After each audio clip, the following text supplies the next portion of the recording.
Welcome to Us Watching Us. This is a series of live streams that we do that end up on YouTube afterwards, where we are watching videos that we filmed in 2009 and now into 2010 on a trip that we did around the world, where we went to how many countries? Many? Like less than 20, more than 10, something like that. And we it was 14 months. I don't know how many countries. Yeah, I don't know how many countries it was either.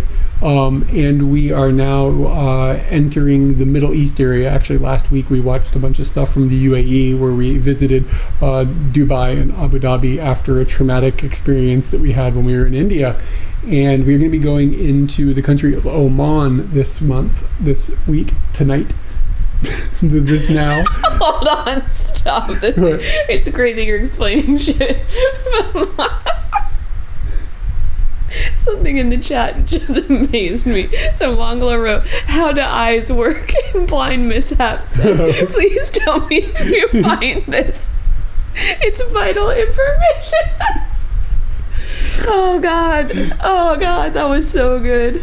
And the streaming thing that we're doing right now that I've now completely lost track of, we're entering Oman, which is a country that we didn't know much about when we were in the Middle East. And I'm sure most people don't know a whole lot about Oman. Like, you kind of have to be familiar with the region to be familiar with Oman. It's one of those, God forbid I say, hidden gems, because it is a bit of a hidden gem. Don't go there. Leave it hidden. Yeah, leave it hidden. Hours. And we just kind of drifted there because it was geographically nearby to Dubai and Abu Dhabi, where we were at. And I don't remember what the thought process was. We just went. Do you remember why we went? Because we slipped into there, and the people that we couch surfed with were raving about it, just that it was interesting and fun. And then we found another couch surfing place to stay at there. Yeah. So I don't know if there was more to that story, but yeah, I don't really remember. But we had couch surfed in Abu Dhabi, and that was our first time. And then we found some people to couch surf with. Actually, really cool Brazilian family that had a friend who was an American. And the Brazilian family, the father was a pilot. And the kitty was a Habibi. Yeah, and the kitty, they have a kitty named Habibi. And Habibi means lover in Arabic? Yeah. So anyway, we will be watching the entire series from Oman, which is going to begin with the people that we stayed with in Abu Dhabi. We go camping with them, and this necessitates a map, because this gets complex. Wow, you got a bar down there now. Yeah. That's good. The bar is working. And wow, it's like caching what was up last week. That scares me. All right, so this is where I'm going to cut it back in after the technical difficulties. We're looking at a map now. And this is the region that we were in. So like I said, we did a bunch of India, and then we came over last week and we watched ourselves in Dubai and in Abu Dhabi. And this map looks different than, the colors look strange, don't they? Like maybe Google changed the way they look or something. I don't know. Just doesn't look like it's standard. It's got more shading. Yeah, there's something different about how it looks. Like maybe I've got this thing. Whoa. Wow, that's pretty cool. Yeah, there we go. I think that's usually what I have. Ooh. I don't know. Maybe it looks the same. Who knows? So this is complicated, but the UAE is where Abu Dhabi and Dubai are. And then this is the country of Oman. It's this coastal country, and it's just north of Yemen. And Oman has got a disconnected bit up here. This is also Oman, which is interesting because it's part of the Strait of Hormuz, which is this narrow waterway between Iran. Didn't a boat get stuck there? No, you're thinking of the Suez Canal. So this is wider than a boat getting stuck. But sometimes you could do, like, this is like strategically really, really important, because like a lot of oil comes out of this area and has to be shipped through this little strait. And then like you could blockade this strait if you wanted to. So, and like Iran is just to the north. So it's interesting to me, and I'm not sure historically how this part ended up being part of Oman, but it's extremely strategic. And that said, it's extremely remote. There's like nothing there. So we ended up going in a car with the people that we stayed with in Abu Dhabi, the Americans that we couch surfed with, and they were going camping. And they're like, hey, you want to go camping with us? Like, after they met us and hung out with us, I guess they just thought, yeah, we could go camping with these people. So they just took us camping. So, like, once they met us, I guess we just got along. They were cool people. We were, like we're pretty cool people. And they took us up here, and we just drove, like, up into, like, this stuff. Like, into this, like, nothing area. I'm not even really clear where we went, but I know we were along the border between Oman and I think we were in this area, because I remember looking over the ocean, and we'll show you, but we're like at a marker where it's like one side of this marker is Oman, one side of this marker is UAE, and we could see the ocean from where we were at. So it must have been like somewhere along this line. So we were like in this area. So anyway, that's going to be the first bit of what we're going to explore when we watch the videos. After that, we're going to be jumping back down through, I think Dubai is where we stayed, and they dropped us off there on their way back to Abu Dhabi. And then we're going to go into Oman, where we both have said we wish we'd spent more time. We went to Muscat, we were there for a bit, and we'll of course see some of that. And then we came down in this area in a road, on like a 2-day road trip, but we didn't like get to go down and explore other parts of Oman. And like, this country was amazing to us. So this is one of the cooler places we've been. All of that said, Oman is a funny country. Part of it is totally surrounded by the UAE in the middle part of, yeah. We talked about that last week. There's this enclave inside of an enclave.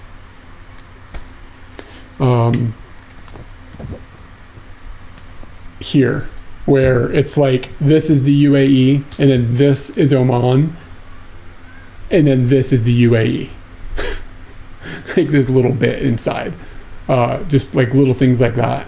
It's weird. And this like exclave as well is a little bit strange. I don't know if I'm using those words right. I think exclave is right, but maybe not. Okay, let's jump into the first episode. If I can get a bonk, that would be great. We're coming back now, and we're going to get into the video. I think we've solved some audio problems that we were having, and we're going to start here.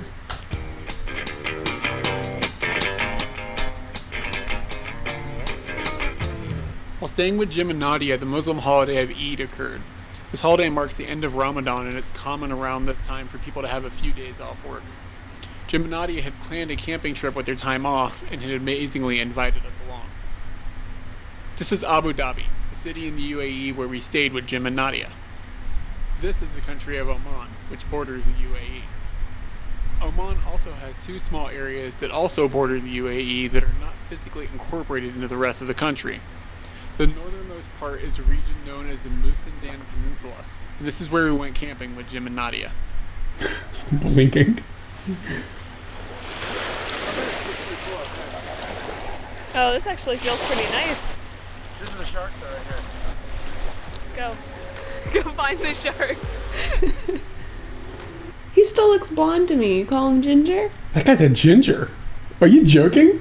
No, we'll see him again. That guy? Yeah, in the chat, you guys vote blonde or ginger. Go find the sharks. Look at it there. Oh, look at a ginger. Yeah, it's a ginger, man. I'm telling you what. What's that? Oh, it's a bird. Look at that. What a strut. Ah, it's killing me. We were doing this, you remember? We're taking pictures with our arms like that. Doing the bird. So Jim, Nadia, Eric, and I, we've all made it up through the desert, and we've built a teepee. Oh, they forgot the poles for our tent. That's right. They weren't in the thing. The poles were not included in the camping gear, so we attached it to a tree. It's come out pretty good. We're geniuses.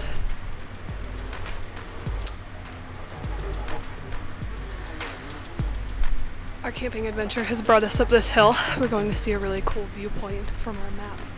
And I want to show you that our campsite is in this area. It's a little ways away. The car we took up here is right down there. And we've come up this little trek because we can't drive on it, so out of breath, and I know you're loving it. Yeah, but like, look at the road. Look at this whole thing. The whole thing is, it's nuts, like where we were at. But just like the road was really like jacked up, and there's another fucking problem. What is going on?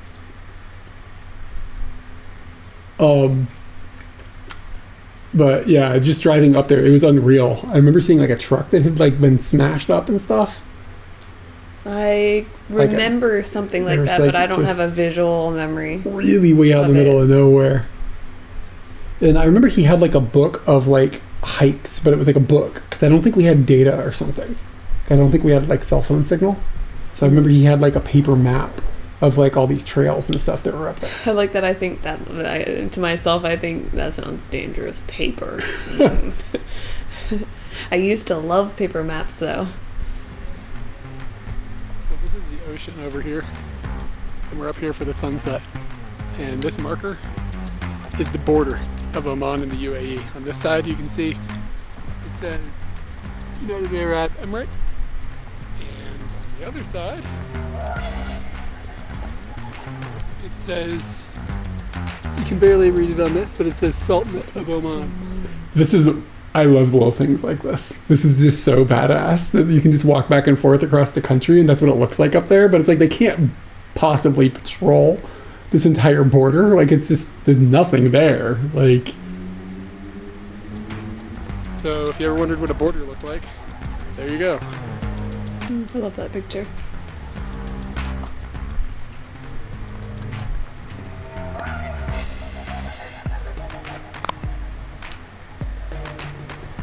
So again, this is the ocean. You can see it reflect, the sun reflecting off it. It's hard to see in person, so I'm sure on the camera it's even harder. And also, if you look really close, maybe not you, but I can see some boats out there. And this is the edge of the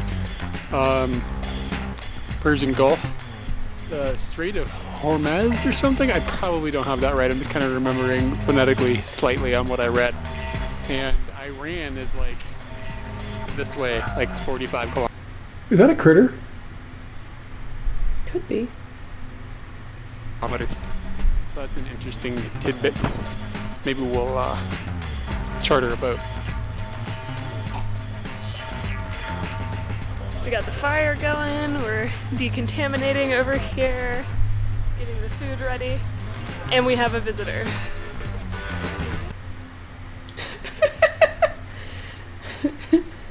You stopped it, right? Yeah, I stopped it. I'm wondering if the fan is making the ducking turn on, and that's what's lowering the volume for them. It would just be lowering the volume for the video? Yeah, when we talk, the video volume lowers automatically. So they... Oh. Yeah. Yeah, that could be happening. I wonder if that's what's happening.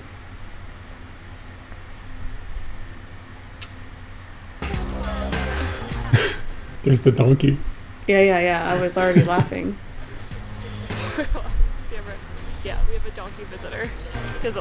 Yeah, I mean, I'm watching the levels, and it's like so much lower than usual.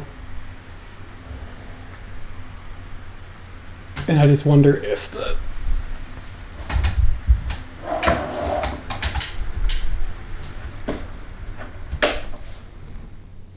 Let me look at it now. Like it when I shine it in his eyes so you get to look at his butt. Yeah. Kebabs in the desert. Yeah, I think that's it. All of our other food, but damn, they're gonna be good when they're done. Has the volume gotten like unbearably loud for you guys now? I'm gonna bring this back down and see if it's back to normal. Our campsite has been infiltrated.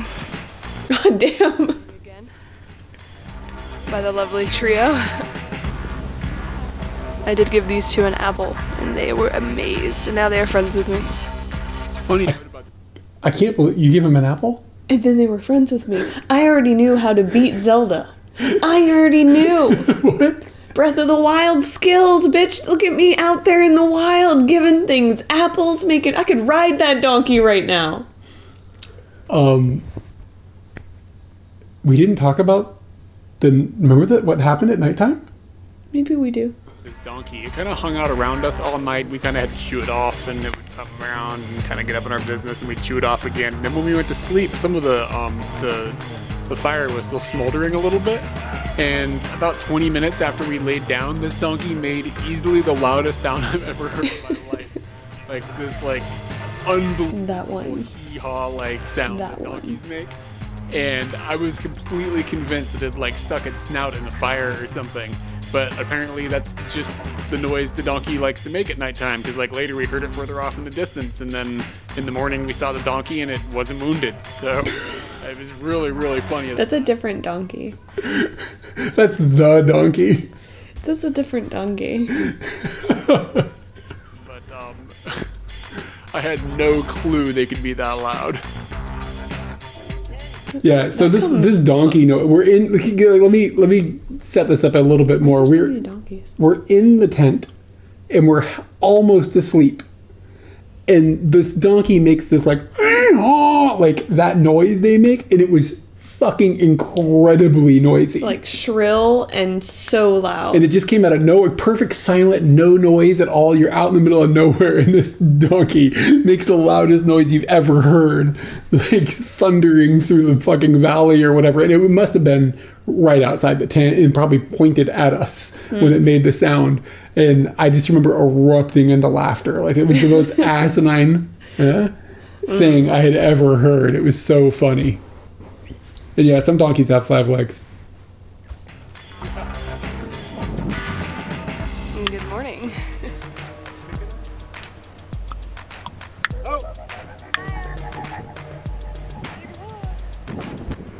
We're not really sure what this place is called, but it certainly does look like a Grand Canyon. It's incredible.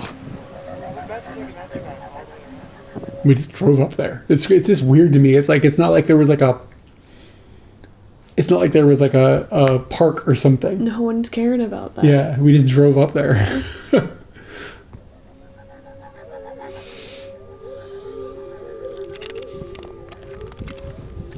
What is this? As we look over these rocks, I think to myself, how'd they get here? So we're back in Dubai, and we're only going to be here for one night, and we're staying at this crap. That's all we filmed when we were up in that. That's it. Honestly, I mean, like a lot of it was just walking around and writing and talking to them, and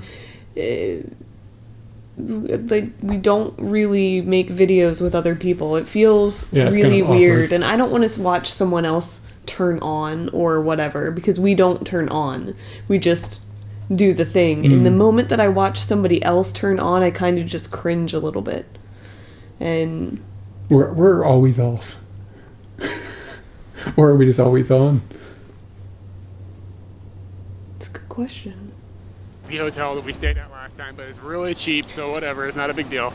And we just got back from the peninsula up above the UAE, where Oman has got a little bit of land.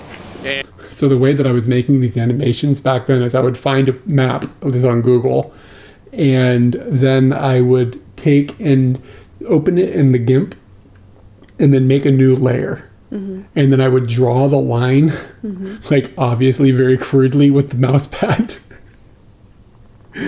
Wait, you mean that's not really done well? Hey. And then I would export the image as a PNG so it was transparent. And so I'd have a transparent image, and then I'd put the map as a layer inside of the video editing software, and then I'd put the transparent thing with a line on it above it. And then I would put a fade across the transparent part so that it drew the line. When you want something, you will make it happen. And we had gone camping, of course, with Jim and Nadia, and it was completely awesome.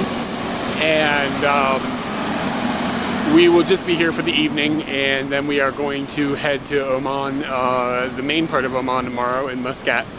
And from the looks of it, we will be couch surfing again with another family, apparently.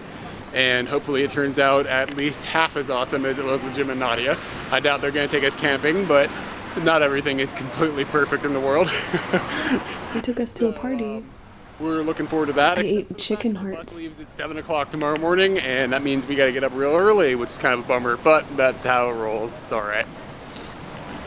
Oh, another exciting news. As of yesterday, the day before, Ramadan is over. So that means that it is now Eid for a day or two or three or a week or something. I'm not really even sure, to be honest. And that also means for the non-Muslim that you can eat, well, for everybody, but the exciting part for a non-Muslim is that you don't have to hide your food in the daytime. You can eat out in public any time of the day. Restaurants are open. It is a fantastic thought. No more toilet burgers. All right, so it may have just ended. I may have missed it by seconds. Nope. That is the call to prayer from a mosque. And I'm standing directly in front of one. And you can see all these men running inside. And what they do is they come over here and they wash themselves off. And they're just using, like, you know, water from a faucet. And in some cases it's a well or something like that when you're not in a city. But they just wash themselves off and then they kick off their shoes. And they shut off their cell phones and they go in there, and that's a call to prayer. So they're going in there to do their thing, praying towards the Mecca. It's pretty interesting. And like I said, the sound is really, really tranquil and beautiful when you're not directly next to it. But the loudspeakers make it like your ears are bleeding or something when you're within like a close range of it. But from a distance, it's like one of the most gorgeous sounds ever. Yeah, when you hear call to prayer, like from a nice distance of space, it sounds like magical, kind of, almost. I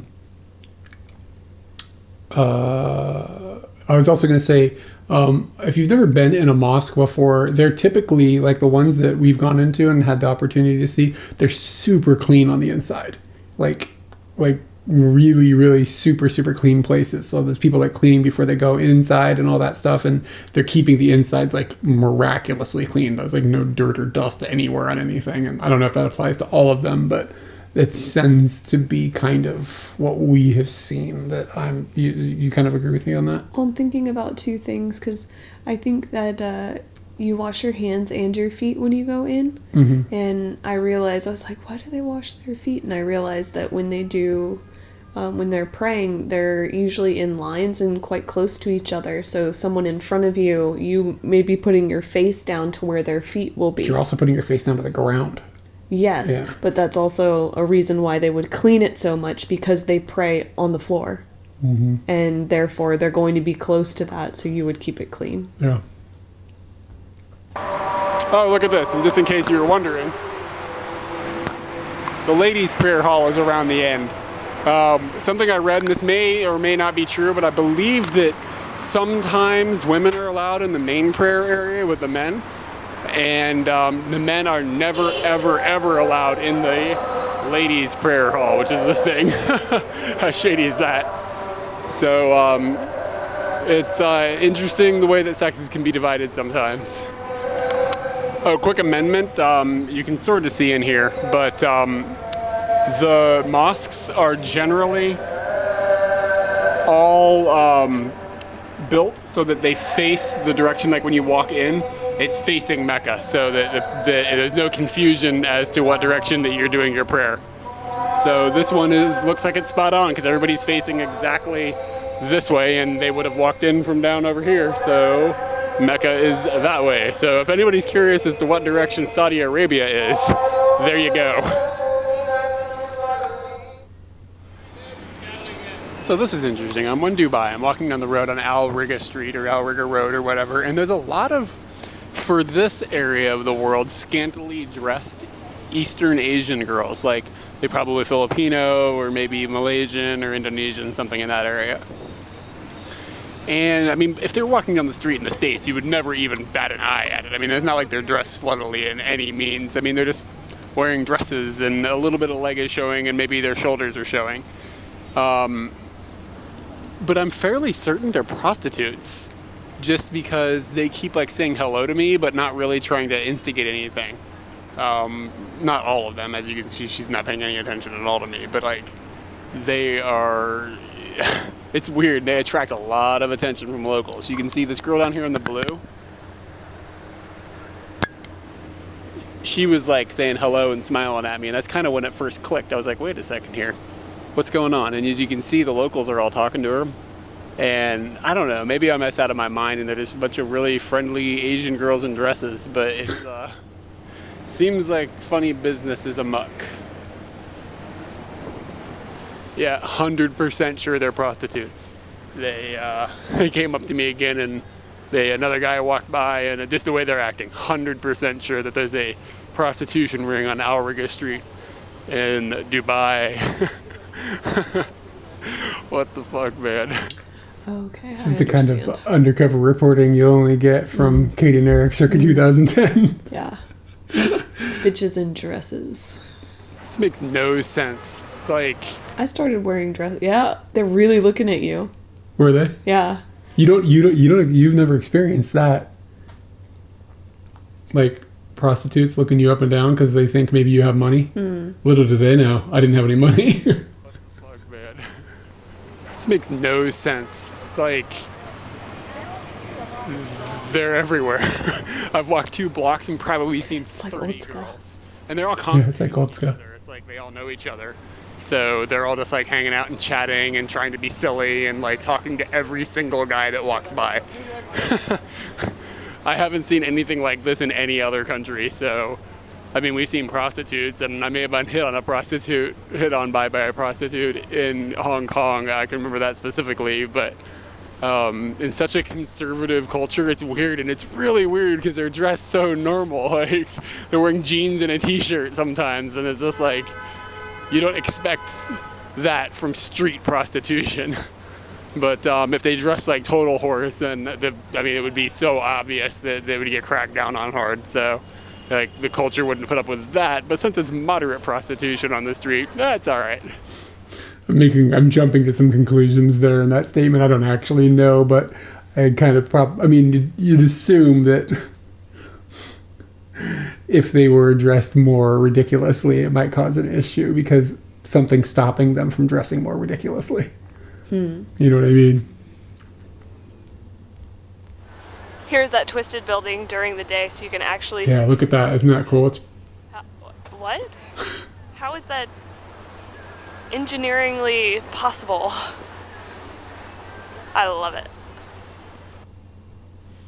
So that was the last bit of that. Are you okay with the restroom? Yeah. Okay. And we'll jump into Oman. As in over in the main section of Oman.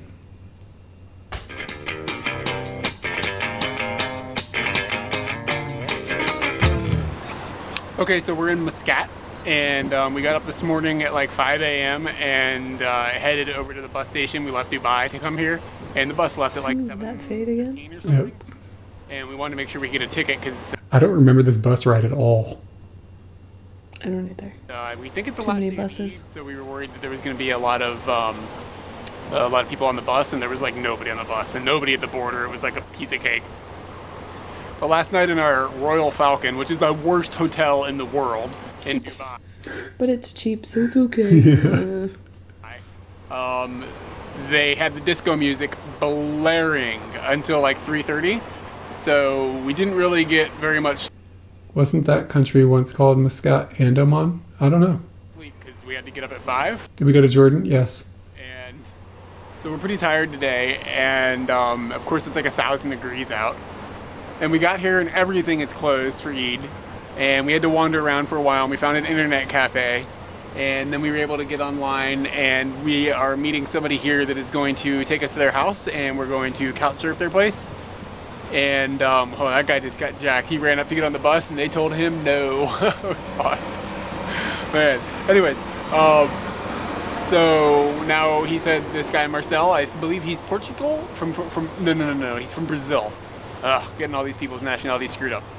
He's from Brazil, and he lives here in Muscat, and he's a pilot, and he has a daughter and another couch surfer with him, and that's about all I know, but I'm sure I'll learn more as soon as he arrives. And he should be here momentarily, hopefully before Katie gets here. She went across the street to the KFC because she had to use the bathroom. And we will see how the day goes, but it'll probably go all right. So the couch surfers picked us up, and it was Marcel and his friend Isaac. And Marcel is a pilot, and he flies for Oman Air, and he flies all around the Middle East and the Arabian Peninsula for a living. And tomorrow he is flying to Saudi Arabia, which is crazy. And Isaac. He told us some story about when they fly over Mecca, something has to happen. Like something, they have to make some sort of announcement and everybody stands up or something. Like there was something weird, and something weird happens in the airplane when they fly over it. I don't remember what it was. But yeah, I remember him mentioning how it was just like, got to do these different things in this part of the world when you're a pilot. Works for a nonprofit here, and he teaches English and things like that. And they are both extremely nice, and they took us to a private beach that Marcel's family was hanging out at, and we just went swimming and played in the pool and just had an amazing time. And I did this little hike up a hill and watched the sun go down a bit, and it was just really, really, really, really nice. Marcel is Brazilian. I believe I mentioned that in the last video. Isaac is actually American. He's from Ohio. And he's living with Marcel and Marcel's family at the moment. So yeah, today's been really good, and we are headed out to dinner, and Isaac said we're going to have some traditional Omani food, so we'll find out what that entails. I'm sure it has something to do with like a dead goat or something, but we'll find out. I'm right about that, and it was one of the best meals we ever had. So this is a souk in Muscat, and it's kind of a mixture of touristy stuff and... It means like a market. In front of us to the left is Isaac, to the right is Marcel. Yeah. It's like it might be a little bit legit, but it's kind of knick-knacky and stuff, and that's sort of the ones that we saw in the UAE were very similar. But the ceiling here is just like legit looking. I don't know another word for it. It's just really, really cool looking.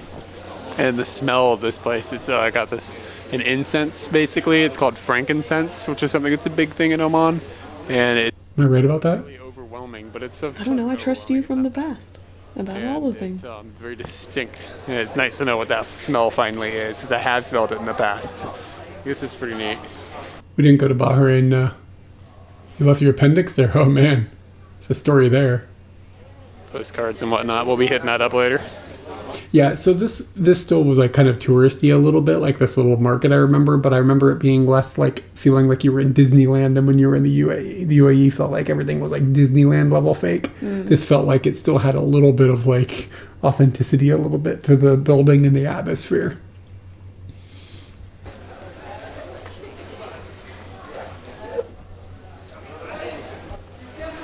So this is a little port here in Muscat, and this is apparently one of the Sultan's ships. And it's really rather big and kind of looming here, and oh, I can't think of anything else to say about that. But it's kind of like a big car, you know what I mean? But the little area that we're in is really pretty, and it's really super clean. And all this is granite, I guess. I mean, It's super clean. There's all this trash right there. They didn't spare any expenses. And in current news, 2 Indian dudes just walked by holding pinkies. They were holding each other's hand, and they were checking out Katie. It's a weird world we're in. Yeah, like Indian dudes, when they'll walk together, they'll walk with their pinkies linked like this, like if they're those bros, and they just hold pinkies. It's like a cultural thing. It sticks out though. Lately, Monica and I have been noticing like boys interacting on the train, and they interact in a very different, Japanese boys interact in a different way than like what we're used to. Like they touch each other and like. Oh yeah, I know what you're talking about. Like they'll touch, and like they'll poke, and then they'll just kind of hang around. Yeah. And it's just like makes me kind of cringe a little bit. Like that's cool. I mean, you do you, but like. Why does it make you cringe? I don't know. You sound like you don't like gay people right now. No. I don't want anyone to do that to me. You know what? I don't fuck you in the So it's got nothing to do with them being boys. Don't hang around. We're currently at the Sultan's house. This thing's like kind of modern looking. We've also seen his cruise ship, which I think Eric showed you on a previous video. This man, he lives the life. We're actually walking around at nighttime, and there are a lot of people up. And we talked about how Omanis and people of Arab culture tend to stay up really late. So there's always people out at night, whereas like back home, you wouldn't really see this many people wandering around. Let's see what time it is. Well, it's 8:57, but I mean, 10, 11 o'clock, you'll still see the same number of people out. So I think it's just because of the heat. it's kind of interesting. This building does look kind of neat, though. I think we have better pictures of it. It's a palace which backs up to some really cool looking forts on both sides of it. Just they kind of pop up out of nowhere. You can see like this rubble just created around this building. It's kind of strange. The Sultan's house is like the White House. I mean, this is where he lives, and we can get this close to it at nighttime. Like, you'd never be getting this close to the White House, that's for sure. But you also don't see this outside of the White House. Those are on the roof, maybe. That is a machine gun. I don't know if it's a machine gun, if it's like a cannon. And it does back right up to the water. Gorgeous. And retro all at the same time. My understanding as well of the monarchy in Oman is that it's actually pretty respected in the country, like legitimately respected, at least at the time. And he had been doing a lot of, they've been doing a lot of reforms, like to help with like infrastructure and stuff inside of Oman at the time. So there was like a general consensus of support for the monarchy. And I think they escaped the Arab Spring as well. Like, I don't think there weren't any uprisings in Oman. And most of the other monarchies had some sort of unrest, but they didn't. I guess not most, but many of the other ones did. We've been advised that by Broccoli Donut that we should install a machine gun For to ward snakes. against snakes. Could you imagine? I don't think the neighbors would be too happy if we Yeah. were blasting snakes with the machine gun. The neighbor would like hide behind a trash can thing and he'd be like, "Go for it!" Slowly eradicate the wall between our houses. So today, I stepped on a sea urchin. It didn't really hurt very much. Ooh, I didn't remember this. Did you? Yeah, I remember. I don't remember it really hurting or anything, so we're gonna find out about that. But I remember it being stuck in my foot for a really long time. When I stepped on it, it just felt like I had scraped a rock in a weird way. But once I started walking on it, you can feel it. It is a black sea urchin, which I thought might be poisonous, but from the people that we're couch surfing with, they told us that they step on them all the time and they're not poisonous, so yeah. See Oh, I do remember this now. that's sea urchin, and we've got to get that out of my foot, so I'm gonna stop rolling and hopefully we can retrieve these little bits. Really? We're at Almeida in Al. We are eating. Wow, what a mouthful there, me. Yeah, I don't think I got them out, and I think they were in there for a while. Have you checked lately? They're gone now, I know that. So yeah, this restaurant, this was an amazing experience. Isaac went with us, or showed us this place, and we went there, and it was just the three of us. Yeah. Some soup that is made from the drippings of the meat that they cook here. It's also got some spices in it, and The table. right here, This is a salad. Salad. just random salad with some lemon, which is the best thing in the world. Stand and shores. And at these restaurants, you just sit on the floor and they bring out a little mat to make sure that their carpets don't get funky. And you eat al natural. This is incredible. Is it? I haven't had it yet. You are going to love this. Oh, I'm so excited. These are kind of like, they seem like a little bit like naan, and then they've been doused in honey and covered with sesame seeds. There was something about the honey that was like especially delicious or something. I don't remember. I just remember. Yeah, that's actually a real poppin' way to like make a Indian order. Like you just order Indian food, but then like you put some honey on it, because that's generally pretty easy to just have honey on hand, and then you put some goma on top of it and people will be like, wow, that was an incredible Indian experience. And you're like, yeah, girl. You could definitely, honey just blows mine, so I gotta remember that. Oh, incredible. Pretty good. This is shoa. It is shoa It is goat meat that they cook in the ground. How do they cook it in the ground? Dig a hole and then put coals in a hole next to it. Okay. So they put coals next to it under the ground, and that cooks the meat. And it looks delicious. Never had goat, but we're going to find out how good it is. So the way that you eat this is pretty unique. This is, of course, the goat meat and then the rice. And then you see over here, there's a yogurt that's kind of got a, what is it? How would you explain the cucumber. Cucumber, yeah, that's a good way to say it. Cucumber in it. So you take this, everybody's eating off the same plate. And you take some of this yogurt and you kind of have your own, like, little quadrant that you stay in. And you take the yogurt and you put it in here, and it makes it so that the rice will compact and stick together. And then you just take it and you get a little bit of meat out and you put it into the rice, and then you compact it down. Then you give it. Somebody's probably watching that and they're like, no, that's not how you do it at all. As you can in your mouth. I'm really bad at it.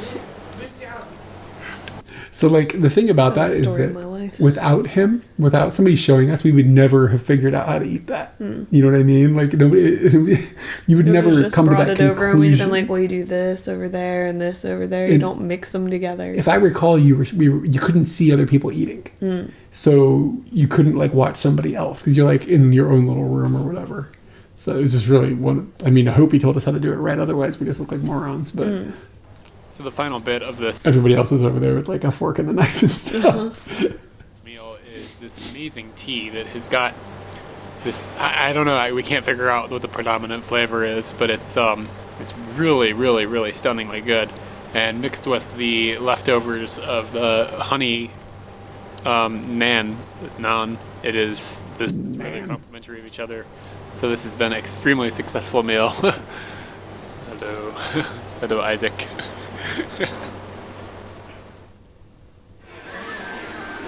So in case you wanted a copy of The Restaurant at the End of the Universe by Douglas Adams, you can come to the Carrefour in Muscat. And especially if you wanted a selection of which version you wanted, which print. Like, this is like a Walmart, and they have two different prints of a Douglas Adams book in the Middle East. Surprising.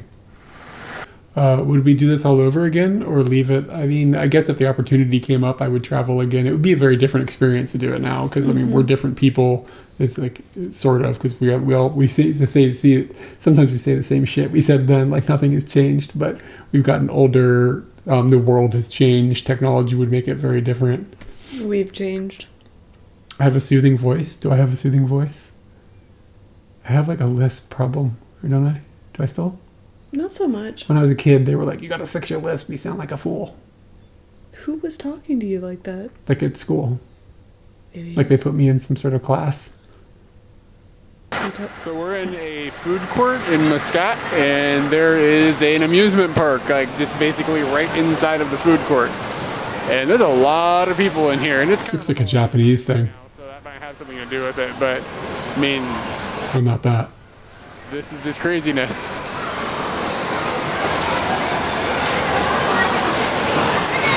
So this Raising Storm game, it's a very, very American looking game. Like you're an American soldier and you're like charging through like this like desert looking area and like these crusted up buildings killing terrorists.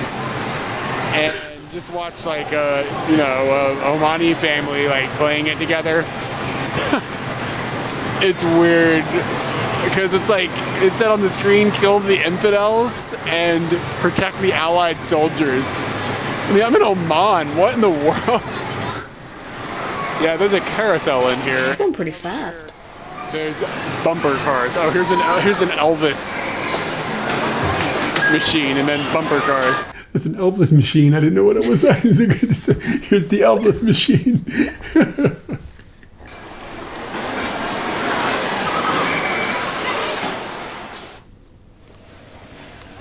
So we've come down to another beach a little outside of Muscat called Cantab. And do you remember what we did here? Mm-mm. It is a holiday still, so there are a zillion people here. It looks like a majority of the people that are in the water and up on the beach are actually Indian, and it's just because they have holiday for the holiday. And it looks like Isaac and I are going to swim out to this island here. Oh, yeah, I don't know yeah. if Katie's going to go out there with us, but we're going to give it a try.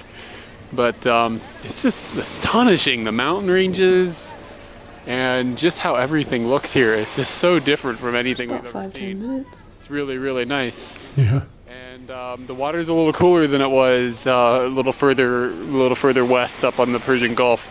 So it's refreshing to get in as opposed to feeling like you're in a hot tub. So they're both very, very cool. It's a very nice feeling in different ways. But we've talked about Indian guys holding hands. There you go. Welcome to India. Or, well, close to India. Anyway. Just bros. Let's try this thing. Gotta ask some of my Indian male friends about that. Oh, yeah, you do have some here. Yeah. How come they're not holding your hand? How come they're not holding each other's hands? Yeah, that's a good question. Yeah. They're pretty Americanized in a sense.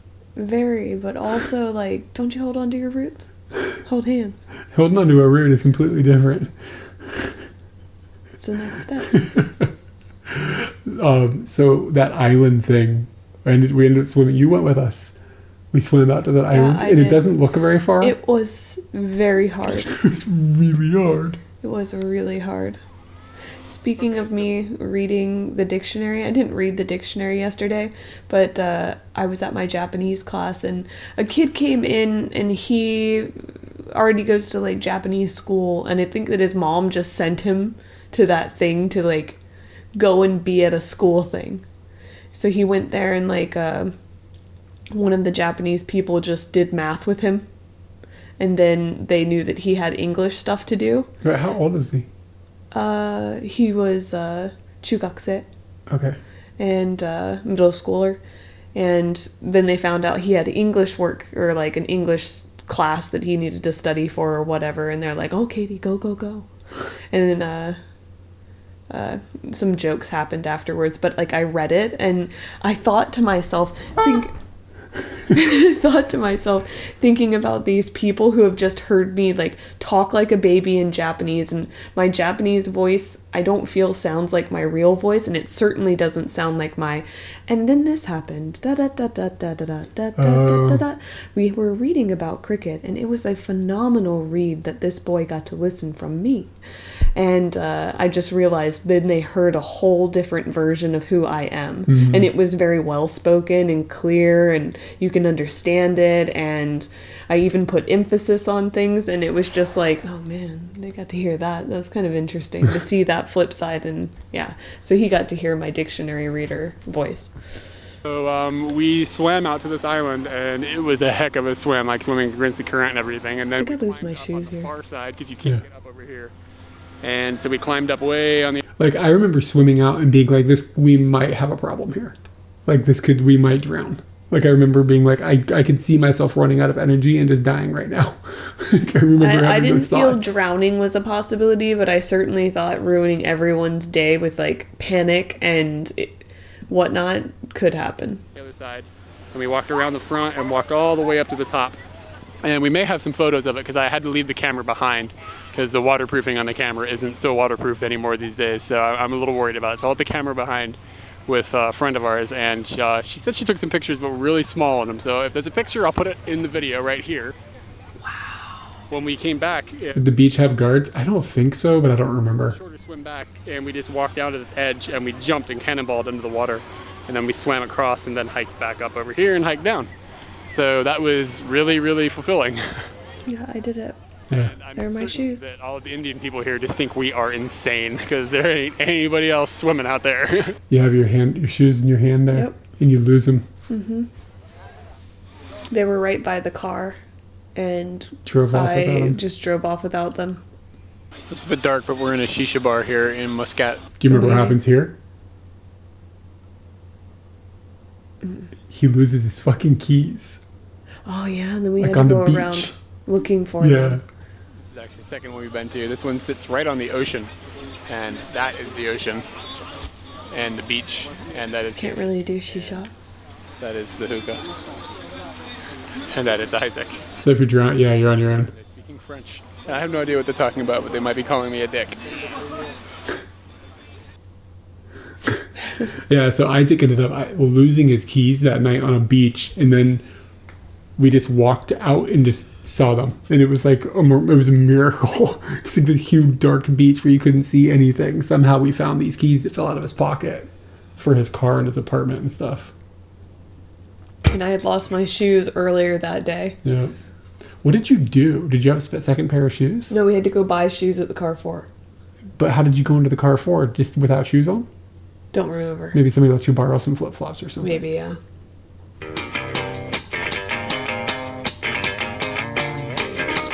But I really liked those shoes.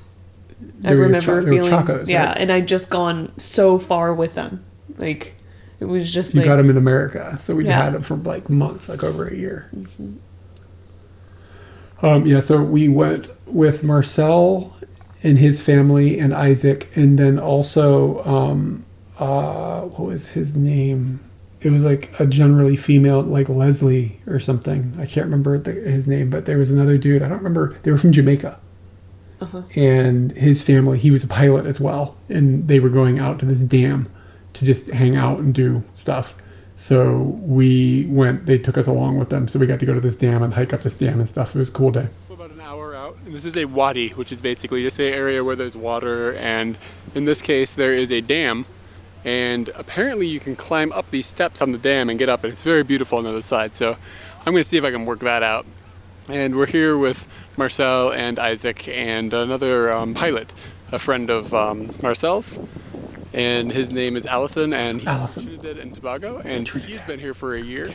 But his family, his 3 children and wife, have just moved here as of 7 days ago. So this is all very exciting to them, just as it is to us. And I rode up here with Allison and his family, and there's fantastic people, like really, really intelligent people, lovely to talk to, very insightful. He spent a couple of years in India, and his Indian experience, just as everybody else, when we tell people that we left India in a rush because we were ill, he laughs.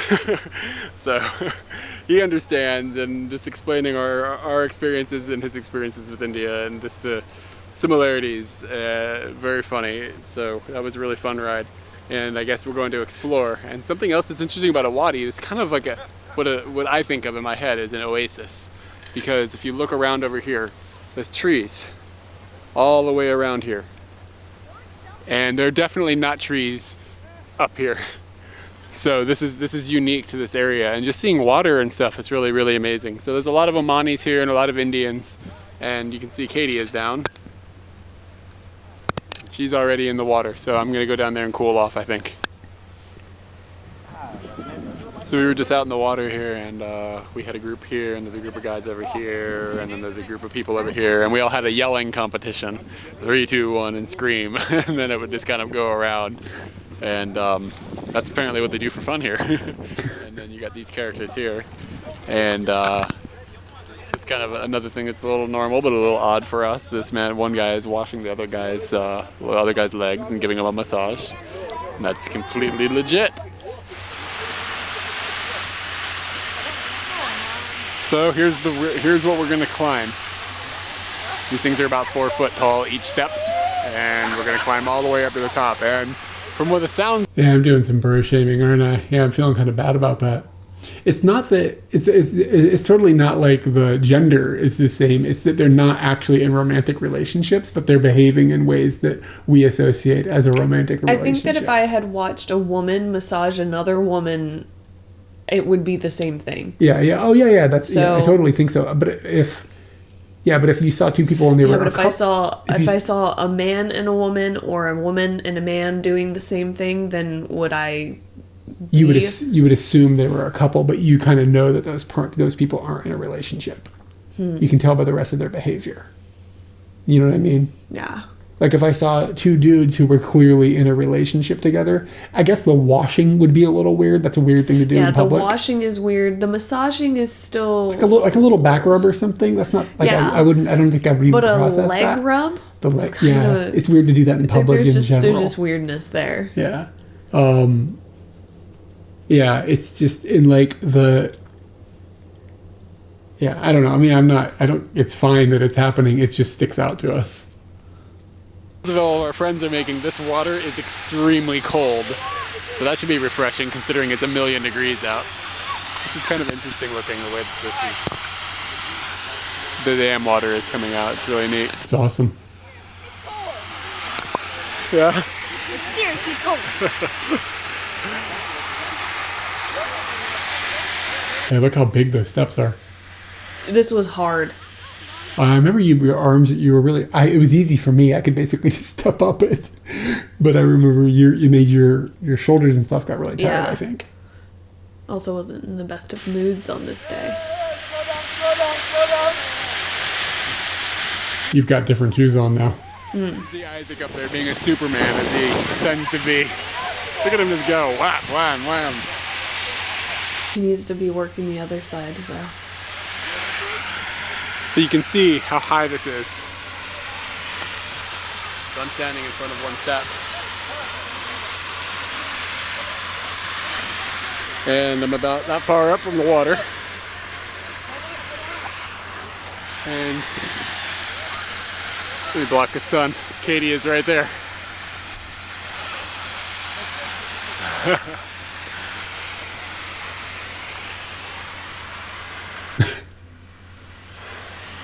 Show your arms.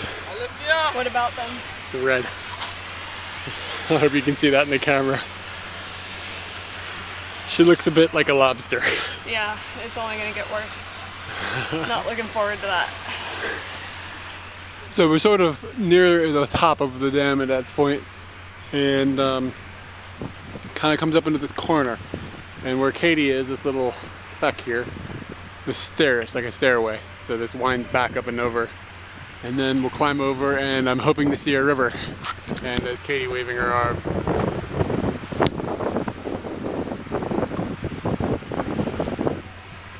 So just a little bit further up, and there's this big gate. And I'm just gonna see. No such luck. Anyway, Just so this touching is, random this is a little doors. bit from where I just made that last video right here. And this is what it's You know turned into. somebody's falling down that shit. So as you can see, there's a little narrow stairway. And let's run up the stairs. Ooh, it's warm.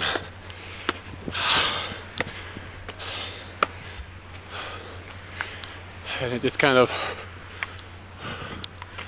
goes up, and there's the top of the dam.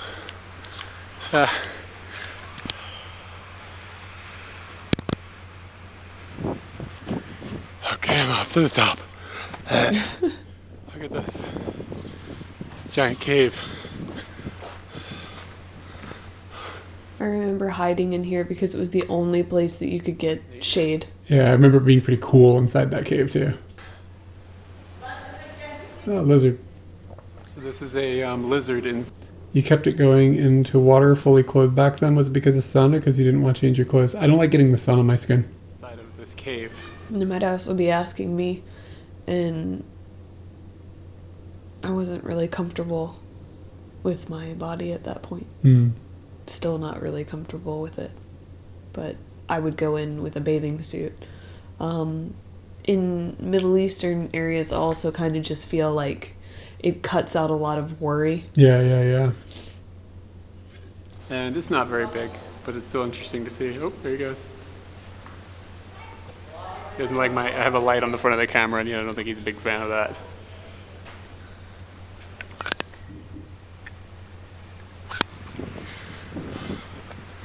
Oh, wow.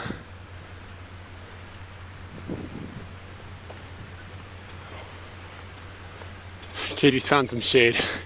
You're in the corner. I figured you would be diving off here by now. This is what we've been climbing to see, and it is spectacular. This is the Deca Dam. Got a Brazilian accent for you there. All of these palm trees have somehow made their way here. That's from the cyclone? Yes. Oh, wow. That was in June, right? Yes. That's crazy.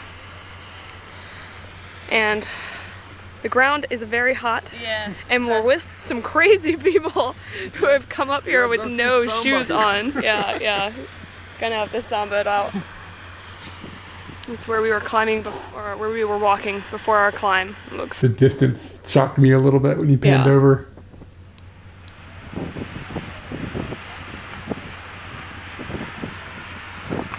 So we're gonna be hopping down all these steps. Yeah, you gotta do it. Each side, different side. All the way.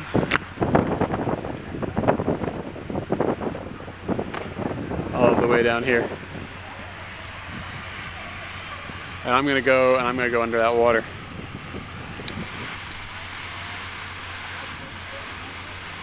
It looks pretty cool. This is neat. Mm-hmm. We don't have anything like this in Japan.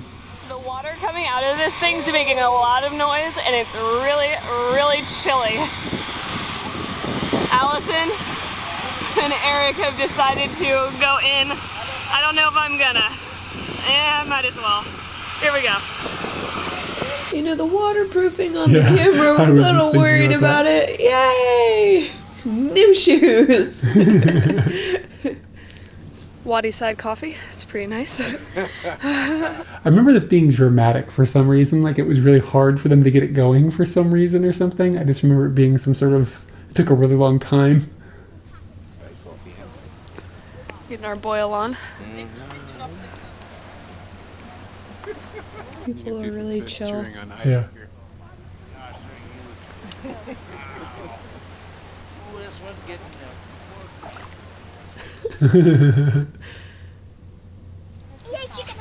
So we're at a barbecue here with all of the Brazilians and Isaac, and these are chicken hearts.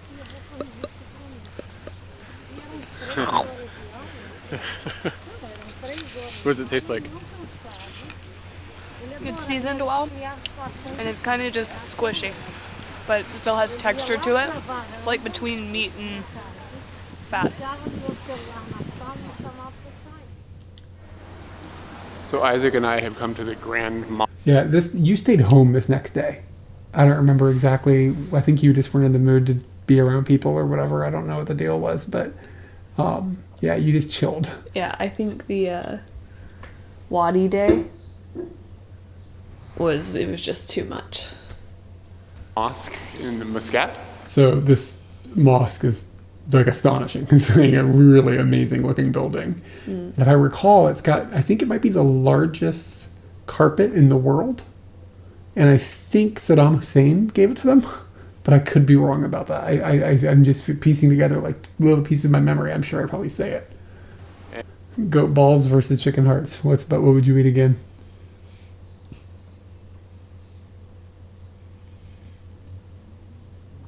I guess the goat balls. That's the right answer. This building.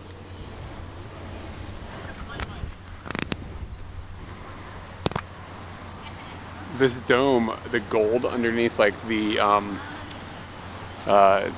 crossboard webbing, it actually lights up at night, so it glows gold, and it's pretty fascinating in the evening.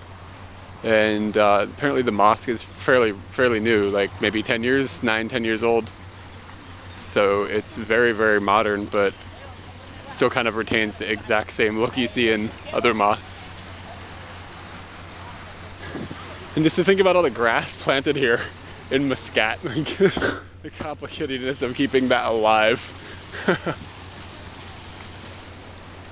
This is the women's prayer room, and look at these chandeliers. Like, it's really showing off some wealth here in a certain way. But the construction is really interesting. Because it's so new, it was obviously built after air conditioning was invented and all that. So like Isaac was saying, that the air conditioning is installed up in here and it just kind of disappears into the ceiling. So you don't have this gaudy box hanging on the wall or anything. And, aside from that gaudy box, but anyway. And you can see how intricate everything is actually done. The attention to detail is astonishing. Okay, so we're in the main prayer hall, and this is just astonishing, the way that this area looks. And that dome that I showed you on the outside that I said glows gold, is actually directly above me, and I will give you a look at what's up there. That chandelier has got to be 30 or 40 feet tall. I think it has stairs inside of it. Like they lower it, and then there's a staircase inside the chandelier so they can climb it and clean it.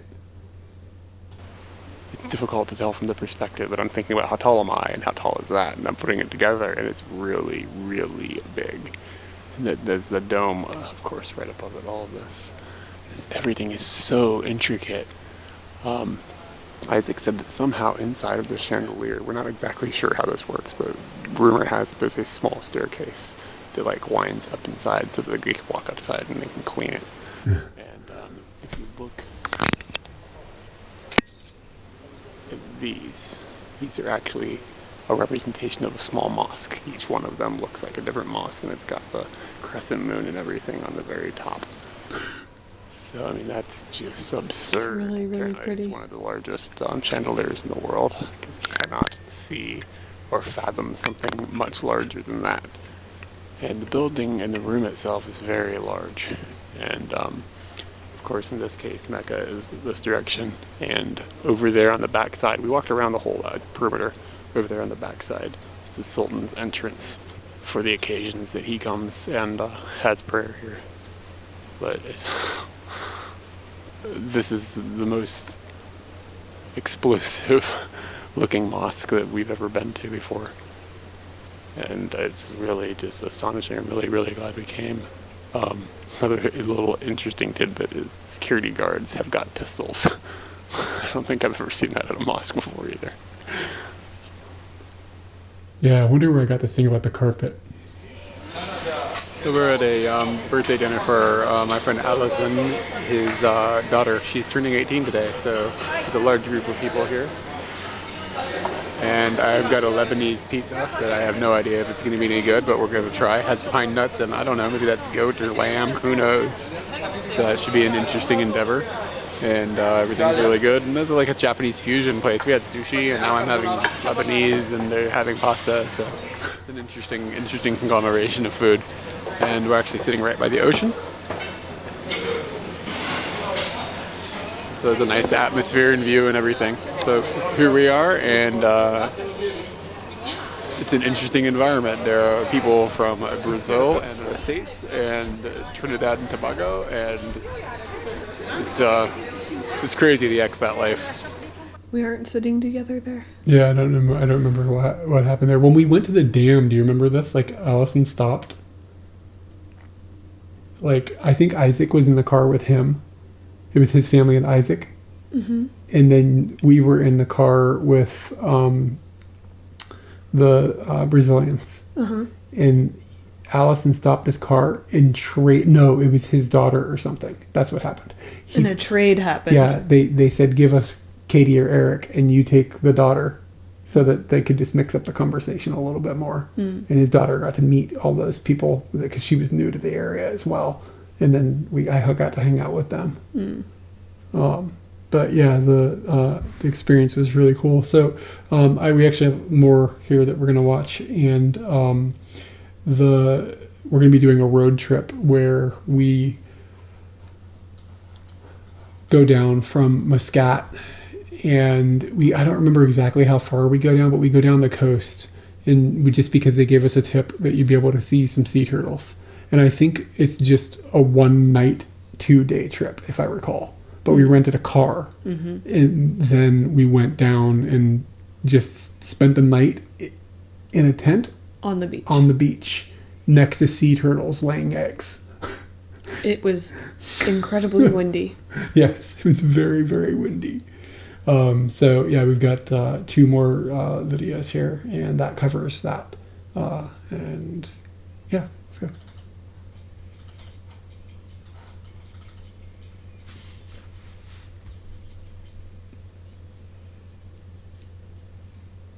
Okay, so we didn't go that far. Yeah, I didn't feel it was that far.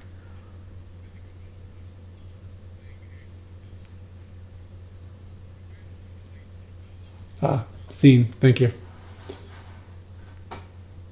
Too many buttons. Appreciate it. Just roll it back. Yeah, I'll just roll it back so you can see the map. While in Oman, we took a quick 2-day road trip out of Muscat. Our main objectives were to visit another wadi recommended by Marcel, and then to go out and watch the sea turtles laying eggs on a beach near the town of Sur. We planned to spend the night on a beach in a tent Isaac had let us borrow, and then head back to Muscat the next morning. We have rented a car in Oman. This was the first car we drove on the entire trip. Like every time else we rented a vehicle, it was motorbike. Yep. Alejandro! Which means that you do not have to have That must be the name of the car. It is the name of the car. Was it? Oh, it's like a Lady Gaga song or something, right? Yeah. Or, yeah. a driver's license from your home country at all. They asked for the expiration date and we told them 4/17/2010. A current driver. What did you say? Night on a beach in a tent Isaac had let us borrow, and then head back to Muscat the next morning. We have rented a car in Oman.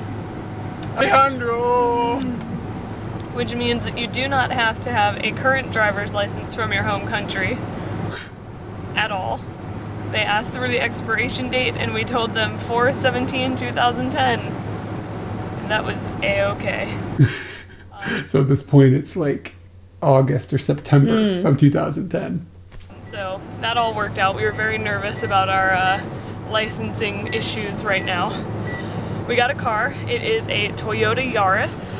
I don't know what year, but it's got all the perks that you would look for in a car. Cassette player. And that's really about it. There is air conditioning. Berry holder. Berry holder. This is what the roads in Oman look like. They look a lot like home, just a little curvier for an interstate or highway. And there's roundabouts in them, which are some of the most terrifying car situations I've ever been part of.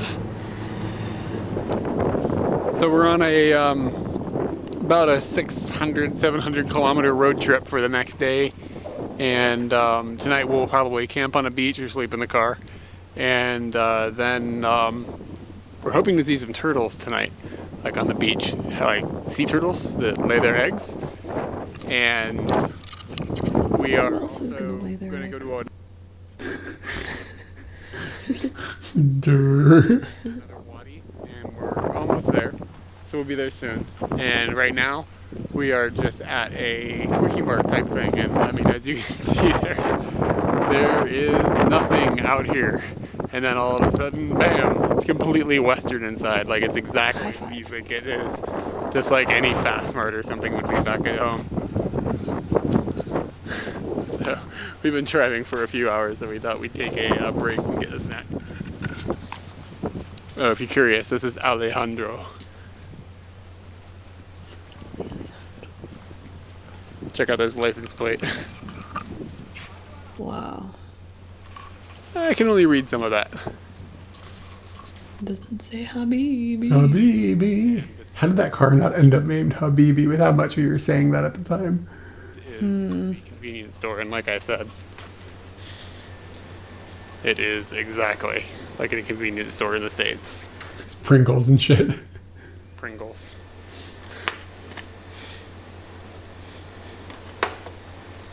There's no Monkeys, music the playing. works. Did you find anything?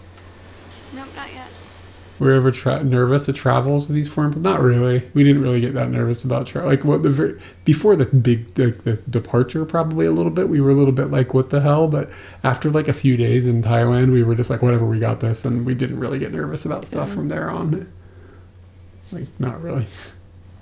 Excited, not nervous. Wow, you were right, camel. Does this ever happen when you're in Virginia? Driving along.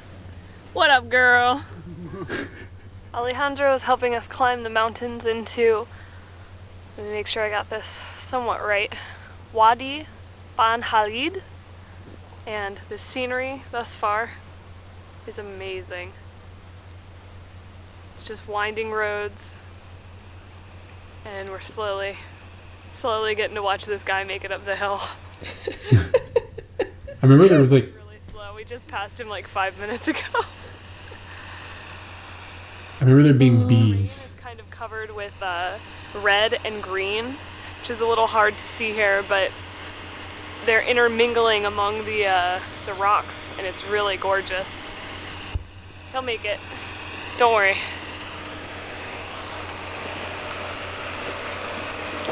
Eric's helping the ecosystem. I think he just peed. Good times. Here are two very good examples of the green and the red. Kind of a mint green that comes out. This is copper oxide that causes the rock to look like this. And the red is iron ore. It just looks rusted and... How the fuck do I know this shit? You sound like a... We don't even have the internet. I'm a fucking genius. And they're very striking when set next to each other, especially when it's on a huge mountainscape. You're just talking out of your ass. That's how. That's True, like, you're just true. making shit I up. hope that's true. Just fucking drop iron ore. No one will think to like research that after you say it because say it again. It's just, I can't believe that it's growing in that color or it exists in that color. Pretty stunning, and we have stopped just to admire it. So if you see all these little red dots on my feet, those are mosquito bites.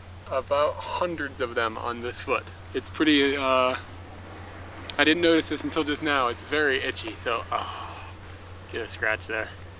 We got chewed up last night when we were at a... Remind me of that piglet. The piglet on the rock. Or whatever it was. It's a good thing they don't have malaria here, otherwise we'd be dead. Okay, so there's this huge boulder here, and I was like, oh boy, I'm gonna climb up on top of that, and Katie's over here, and she had the camera, and she was gonna get me a picture on top, and it was gonna be completely awesome. I got over here getting ready to climb up it. Yeah, bees. And I was like, what is this? What's going on here? And these boxes are bees. There's like I assume for honey, obviously. But there's a lot of bees flying around in the air, and I'm not trying to climb up the boulder and get a bee under my hand or something, but yeah, look at this.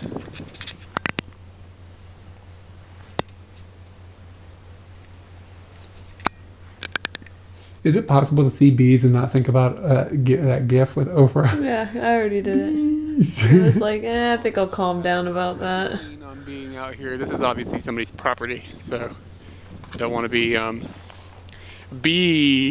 don't want to be up in somebody's business. Venus.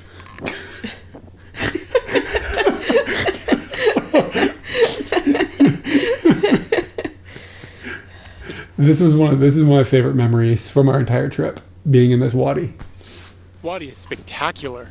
Some of the infrastructure they built around it, like this bridge, it's kind of ugly, but the scenery and everything, the natural part of it, is just unbelievable. And remember, we're out in the desert in the Arabian Peninsula, so when you see big pools of water like this, it's astonishing. And just like the last one, there's a ring of trees and everything just around it. So we're gonna hop in, I think, and we're gonna swim, I don't know, around. And it looks like you can swim into this canyon.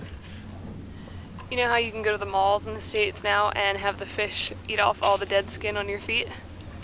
Here, they do it for free. This is a peculiar feeling. It tickles. It's making me nervous, actually. It's funny.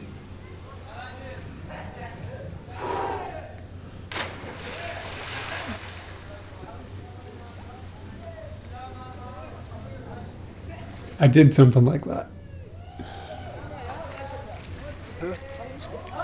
I think off one of the bridges.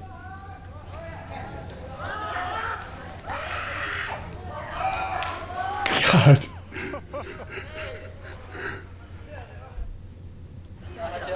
Camel. How was it? Oh, really good. We've met some friends. Everybody say hello. Welcome. Hello, you're welcome in Oman. And they have cooked us this camel. Ahlan wa sahlan. Welcome to Welcome to our installation. You're welcome. And how So they were all cousins, I think. I think that's what they told us. Like, they're all related, and they were all camping, like, out for the weekend, camping together in different ages, but all about young men. But, like, some of them, I think, were, like, teenagers, and some of them were, like, in their 20s or something. And one of the dudes, if I recall, said that he had, like, been studying in Egypt and was on, like, holiday or something. oh, is it? It's a little tougher than beef, but it's really good. I like it a lot. I mean, it's pretty much the same consistency. So this place is insanely beautiful. Look at this. It's like you couldn't build this if you wanted to. You could not fabricate something this gorgeous. And it's getting a little chilly out. But the water is warmer than the air. So it's not difficult to feel like you're getting a little bit of warmth. But look at this. The water is like perfectly clear. It's because, like, we went up to the point at the very top of the wadi, and I don't know, maybe we will have video of it, but I remember digging into the ground, and the water was just seeping up out of the ground. Like, it was the source of this entire water, this entire wadi. So you're like, the water is just being filtered through all these rocks. So there's no filth in it or whatever. Wash panda. Wash panda. He's a wash bear. Wow.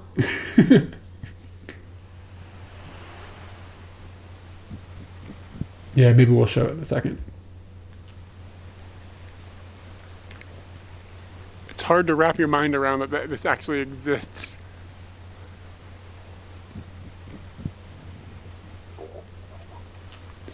What I find interesting about this too, when you see pictures of us in it later, the size of it is impressive.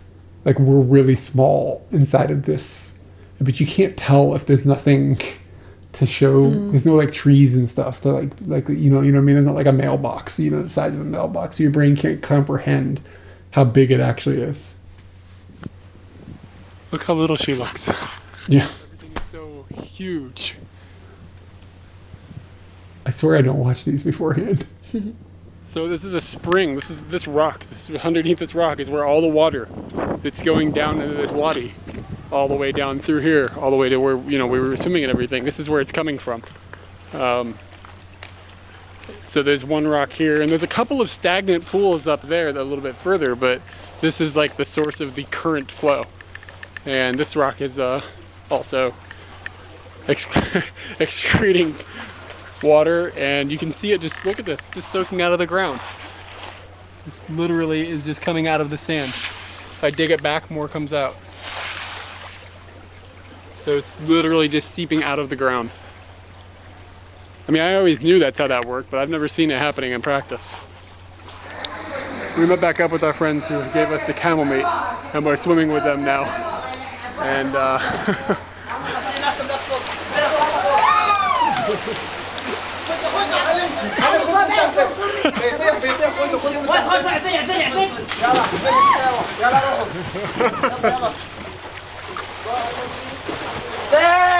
Yeah, look at that, dude. It's so amazing.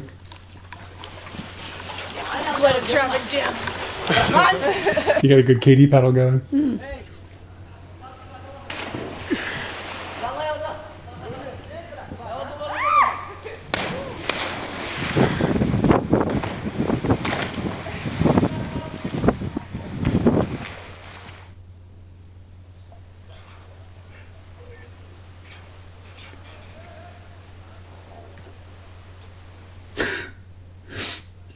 Sorry for the fuzz, people, but the camera is having technical difficulties. Eric says this is terrifying. ready? Yep.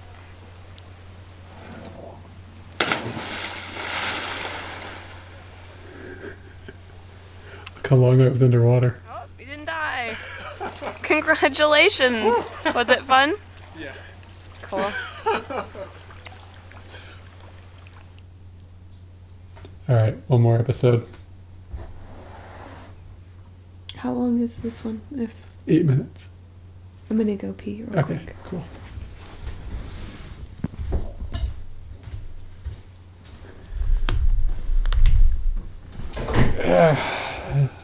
No, seriously though, that was like that Wadi thing. Meeting those guys, they give us that camel meat.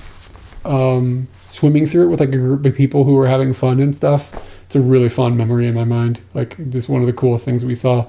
But you could see how warm and nice they were. Like that's kind of what we experienced from basically everybody that we met when we were in Oman.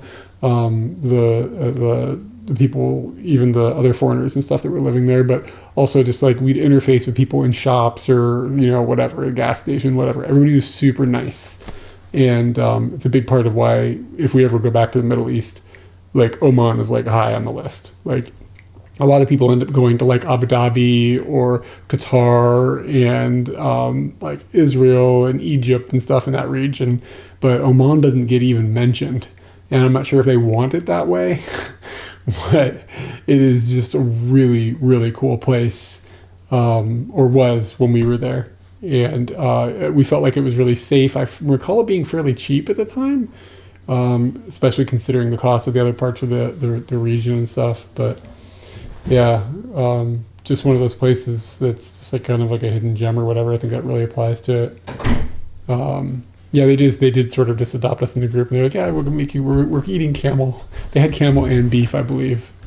But yeah, I think that's why I was comparing it to beef. Yeah, I remember the camel being kind of chewy. But anyways, let's change the scene this time. Not forget that. And one more episode.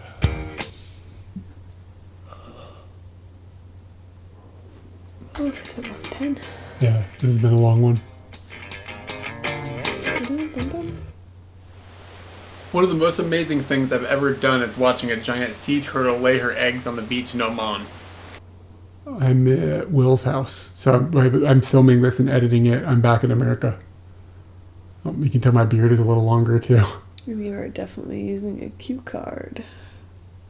Yeah, maybe. I might have written it on the text on the screen or something. Unfortunately, this is something that happens at night, and it was pitch black outside, as in no moon, so we don't have any reasonable footage of the turtles to show. It also was very, very windy on this beach, so most of the audio commentary that we shot, like while we were watching this, explaining what was going on, is unusable. Like all it sounds like is wind blowing over the microphone. Our friends in Muscat had suggested to us too that we go to a beach outside of a city of Sur called Ras Al Had, as it's a common place for the turtles to go lay their eggs, and it's not full of tourist groups, and there's no like admission. You don't have to go with anybody to go out there. You just go and walk out on the beach. When we arrived, we walked along the water line with a flashlight we had bought in Sur, looking for a marking in the sand that you can only assume what this would look like, a large wide turtle shell like with flipper markings next to it that being drug up on the beach. So, go down to the water and look and see if you see where a turtle drug itself out of the water. We initially went in the wrong direction and came across this. Okay, so this area here has got lots of, rocks up by the ocean, and it is crawling with these huge, huge crabs. I mean, they're not like king crabs, but they're way bigger than we've seen ever before, and there's tons of them. Over here you can just see everything is moving. Ooh, that water is cold. After we gawked at the crabs for a while, we headed back off in the opposite direction and eventually came across the marking in the sand that could only be from a turtle. We quietly followed the tracks up, like sneaking along the beach, and eventually you can hear like a faint puff puff noise, and you look along the horizon and you can see like sand like poofing up out of the ground, out of a hole, and it's from her flippers like digging and throwing the sand up. We got closer, like 8 feet away or so, and we sat down and we watched her for about half an hour. I mean, you could see her really well. I mean, even though it was really low light, you could see her clearly. I can clear today, but you could clearly see her. This audio track is the only commentary that came out the other night, and I'll just play it right here. Okay, so we've been here for 30 or 40 minutes. Watching this turtle dig holes, and she's continually getting closer to us. She's about maybe 8 feet away, and she's kind of scooting along the beach. I don't know if she's gonna dig another hole or if she's headed back to the water, but she's humongous. She's probably 5 foot long. It's insane. And the next morning, I went out and shot some more footage in the daylight explaining more of what we saw. Okay, so this is the turtle track from the turtle that we saw last night. And as you can see, it goes up into, look at all these. There's one here, one here, one here, one there, one there, one there, one there, one there, one there. I mean, there's probably 20 turtle nests here. And she was all the way up here when we saw her. Those turtles are gonna have a hard time. Yep. Sorry about my speed here. It's a bit of a walk. So these are the nests that she dug in last night. This one and this one. And I mean, you can see where she pulled her body out and everything. She's huge. And we were sitting right, so here's one nest. We were sitting here.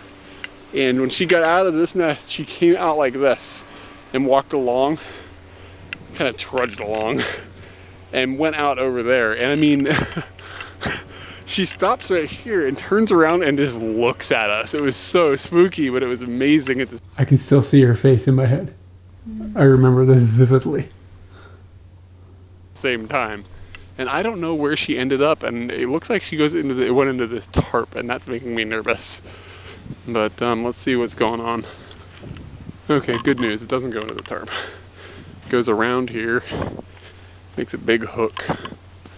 Looks like she hit another nest. So, yeah, you can see where she slid down into here.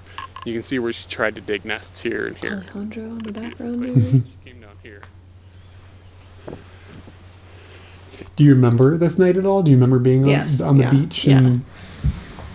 And let's see where she went. I'll be back. Okay, she just has come down, hit a little spot here, dug another deeper nest.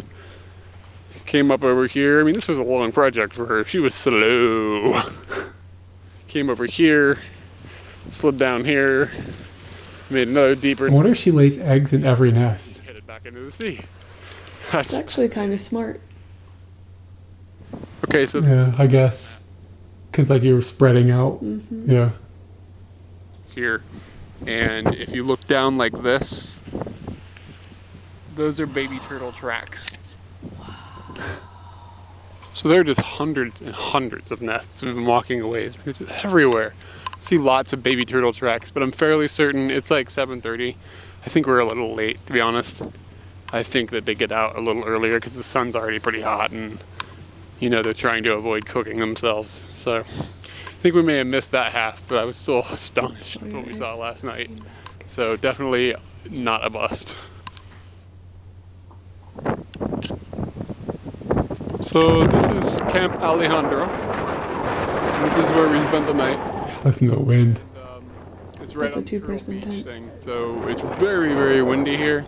So what we did was just park the car, obviously, and the wind is coming this way. So we just put the tent here, and it was okay. People come here, it was really. I remember it being really hard to put the tent up because it was pitch black. We didn't have any way to light anything, and the wind was just a complete nightmare. Weirdest hours with their radios really, really loud.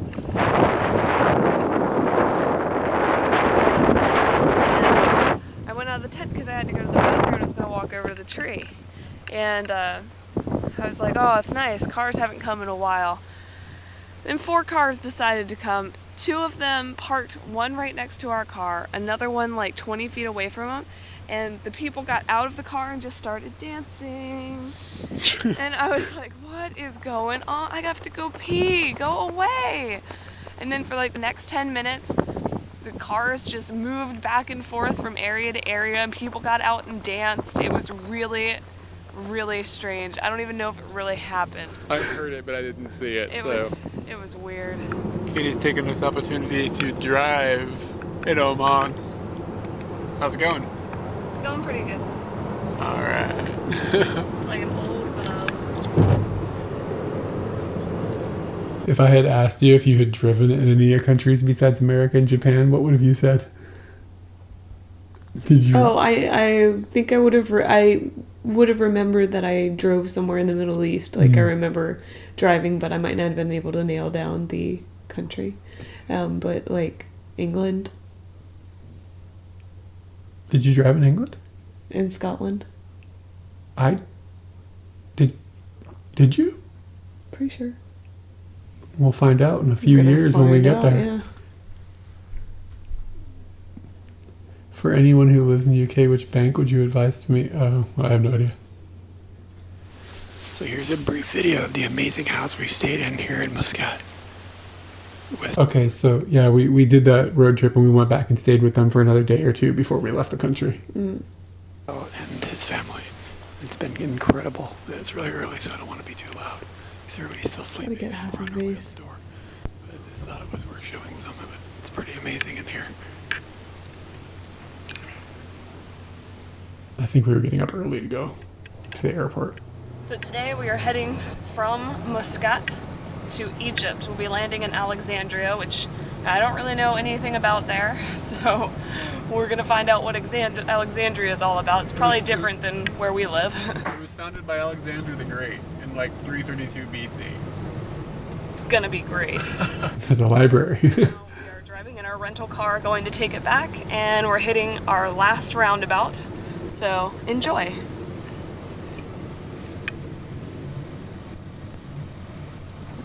This is how you do roundabouts. I'm in the wrong lane. I was going to say, you're doing it wrong. It'll work out.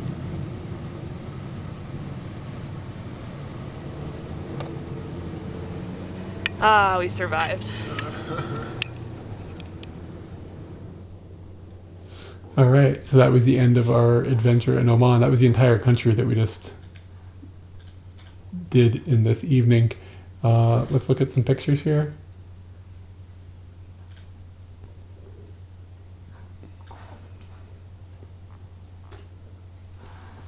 So this is the beginning of our trip to go camping when we were up on the Muscat Peninsula. And you can see that's a lot of gear. But look at my bag. I'm surprised my bag doesn't look so beat up there. But like now it looks much more worn. But I mean, it's of course another decade older. But I'm surprised how vibrant it looks. That orange thing is my backpack. And then just some of the road going up along the coastline up there. Us doing the bird. Remember the bird in the video? It was like Look at your bird. Thing. Wow, Yeah, so good. fancy. I'm real good. Look at that. The bird was just strutting. Bird is big. Everybody do the bird.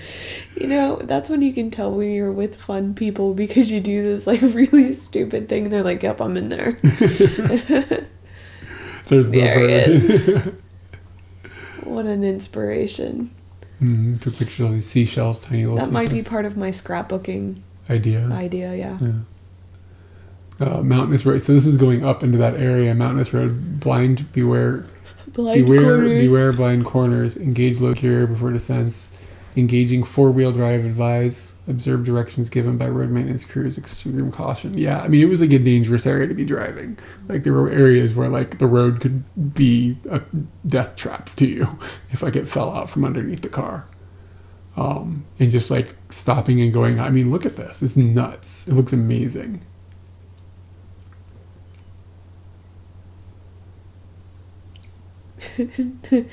Tigger nipples. Every time you wear the shirt. Or any button-up shirt now. What?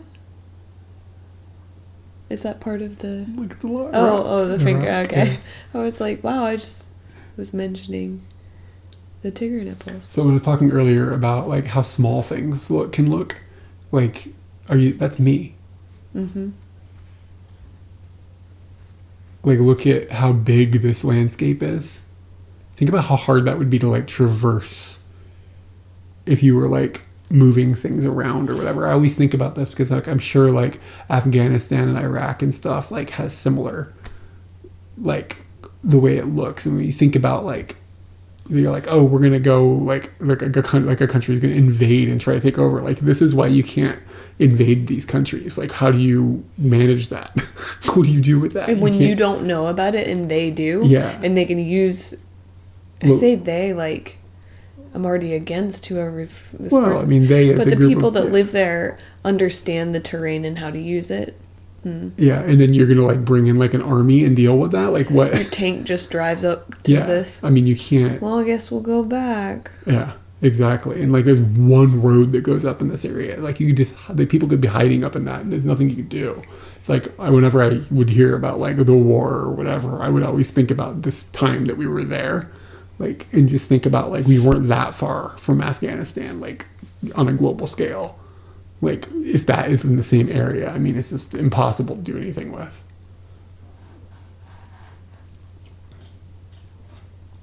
Yeah, that's the truck that got hit. Like the front of that truck is all banged up.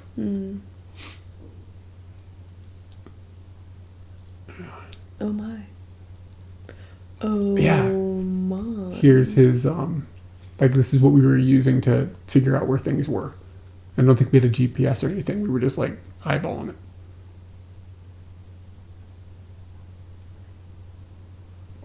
I have no idea what this says. I'm feeling a strong danger vibe. Maybe Crafty Z is in chat, he'll know. Or maybe, yeah, probably it says like danger, right? Can we do this thing? Oh. It's trying to do it from Japanese. That's not going to work. Detect language. Road closed. Oh, okay. Well, I guess it's not as dangerous. Yeah, that's a road closed. That's kind of dangerous. Road closed. I'm not sure if we kept going or not. How do you feel about these little chairs? I'm fine with it. Go camping, you want these little chairs? Yeah, as long as the back support is good, then I feel good.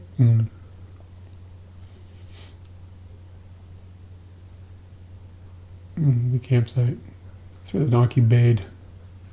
Braid? Bayed. What sound? How do you say a donkey? The noise a donkey You gotta makes? look at the dictionary for it. I'll read it very nicely if you find it. We ended up taking a band photo up here. Do you remember this? Oh yeah, our band photo. Yeah, I forgot about doing this. Those were fun. Got to tell other people about them. It was a cool day. I actually think we stayed up there 2 nights. I think we slept in a campsite one night, and the next night we stayed in a hotel down by the coast. Oh, maybe. Yeah. What was I gonna say? This is part of why I started to really want to do camping. Oh. Yeah, our band photo. That's our band photo, yeah. Gonna sell 1 million records. I pooped with these donkeys the next day. They're close to Cows? cows, so Kind of. No, donkeys are judgmental. Cows are comforting. they don't look judgmental. No, they're judgmental. When you poop with one and look it in the eyes. This donkey was like here. He's just, and I was pooping. It just doesn't. No, it's just not. It's not the same as pooping with a cow. I'll try it next time. Okay. 2 asses in the wild. Yeah, that looks good though. Look at that. That was a good time. How did This would have never occurred to me to like just pre-make some skewers. we should do some skewers. Yeah, we could do this. That's not hard, man. Yeah, we could do that. It's not Just need hard. some sticks. That's what it looked like when I was pooping. It can't even see you. It was looking right at me. It can't even see It's you. listening, that's for sure. Yeah.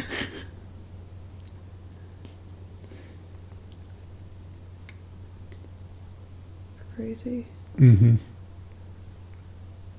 Like a whole different part of the planet. Yeah. Shit's pretty small. I found out it's pretty small today. It's like The planet. it was like 15,000 miles across or something, or like around. Looked like I got a bit of a port. Yeah, you did. You look like. Were you preggers then?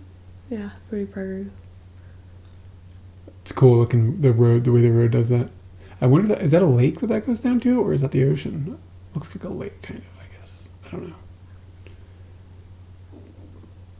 Yeah, we went back down and then we stayed in like a little like hotel. Ooh, I hate that. what kind of dog is that? Does it have the dangler things on its neck? Ew. Is that? God, I hate those. Yeah, it does. Both of them have it. That's like my least favorite thing about animals is these danglers. We need to go to like a goat petting zoo or something and get you acclimated with them. Yeah, this is like the next. I already went to a petting thing and I did that and I was like, I never want to do that again. We need to give these animals surgery. Like, this is wrong. Ugh. You've got a thyroid thing. You basically have them. You've got your own ones. They're right here. Do they laugh like that when you do it? See, and I'm trying to get surgery. It's a ginger. I told you. That's a ginger. That man is a ginger. Not a ginger. That's not a ginger. It's a ginger. Pink. Damn it. I'm telling you. You're eating some toast though. Look at that. Looks like a good toast levels. Yeah, I think what ended up happening too is we just rented one room and all like we slept on the floor or something. Like, I remember there being something weird about it. Something weird. Yeah. Is and that I think the we hotel? kind of snuck us in or something. I don't remember what the deal was. And that's driving back into Dubai and out like quite a ways. You can see the Burj Khalifa. It's coming back into the city. The twisty building. We went to this Johnny Rockets place. Look at how gluttonous that looks. Mm-hmm.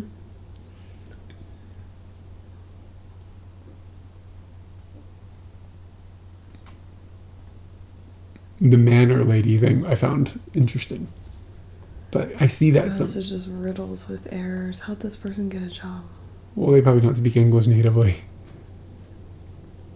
Shit would have spell checked that, please.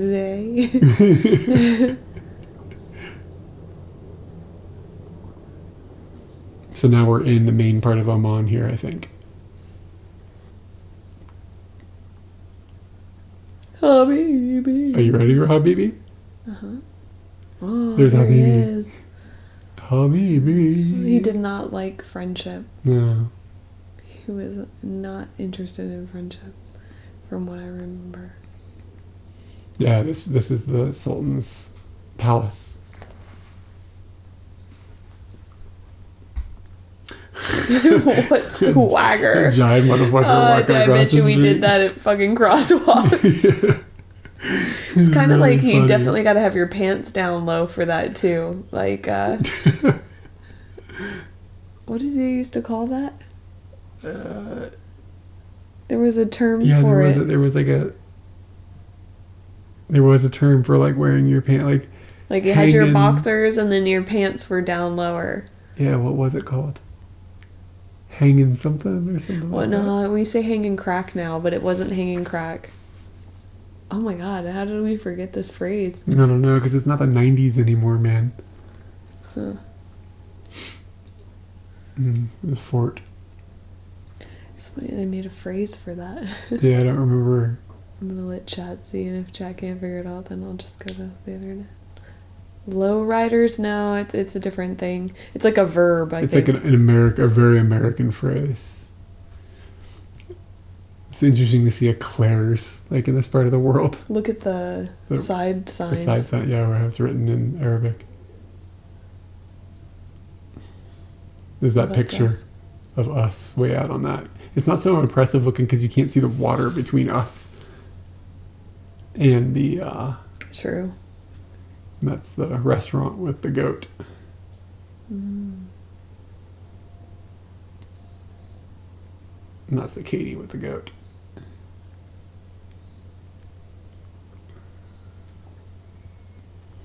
The next day at the thing, the Wadi, the dam. It's a cool picture. Mm-hmm. Got Isaac way up at the top. Sagging. Oh, yes. Yes, that's it. Genius.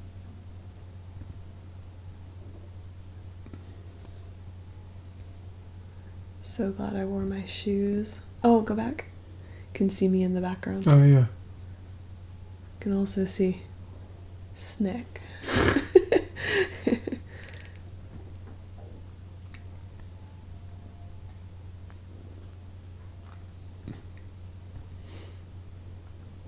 Oh, that was his daughter.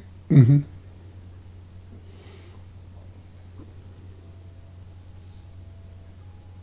And this is you telling me I look like a crab. Oh, because you're pink. Mm-hmm. Yeah. Lobster, maybe. Nah, well, I guess lobster would give me the same idea. Yeah. They both had the Hasami.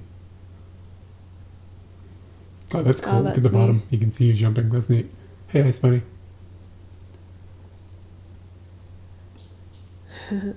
It's a good picture. It's a genuine Katie smile. Mm-hmm.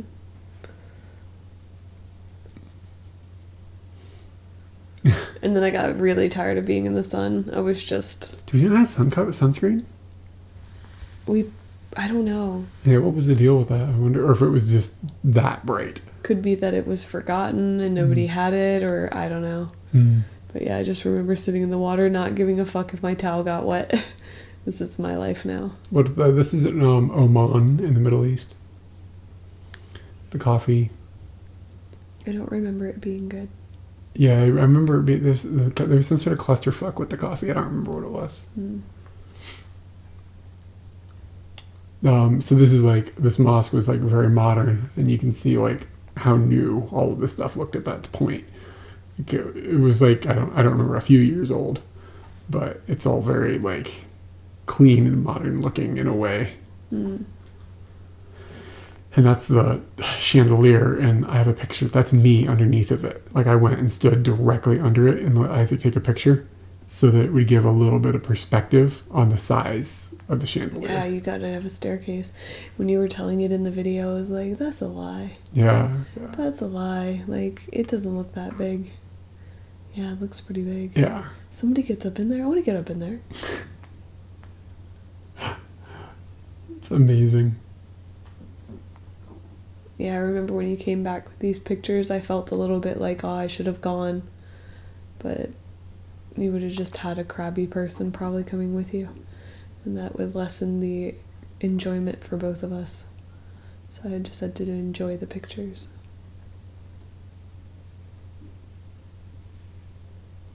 That's Oh Isaac. yeah, I remember that. That's how I see him in my head. He may or may not have his keys.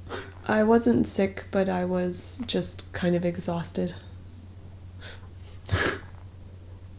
We might have been getting to the point where we were getting tired of traveling at this stage. It might have been starting to set in.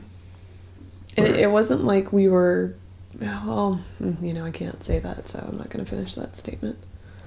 I would say that it wasn't that we weren't having a good time, generally. But it's just that... I guess that battery doesn't work. I don't know, maybe the cable doesn't work or something. Chat just died. Hold on just a second. We're booting you back up. Yeah, we back. We back. Yeah, it was just that after we'd been traveling a really long time at this point, we said that it was a year, didn't we? When we entered Dubai, yeah. Or So like during our time in our first stint in Dubai. Pushing into September then. So yeah, we would have been traveling for over a year, and it's just a long time. It just wears on you. Yeah, like when you're going to go over to the refrigerator and there's going to be stuff in there. Yeah. And you just like... Well, not here. You eat the stuff, and then, there's like mini tomatoes up in there. There were no mini tomatoes in the fridge in the car, or on the beach, or at somebody else's house that you're sleeping at. Like, and then that kind of thing wears on you. Gone through India, and that had been exhausting, and I feel like I sounded sick in this video. Maybe. Like, just cold sick. Oh, you can see the green. Yeah, it's neat. It's like... What did you call copper it? dioxide or something. Yeah. It's not the iron ore. What's cool is it's like you kind of think of these parts of the world like a desert, like there's nothing to see, but there is things to see. It's just, you got to look at it in a different way.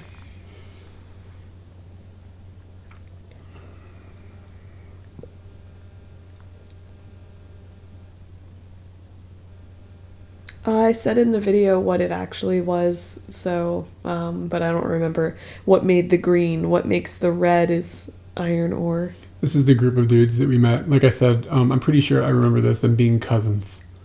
Yes, the stone is green. It's actually like green stone. It's not like moss or something growing on it.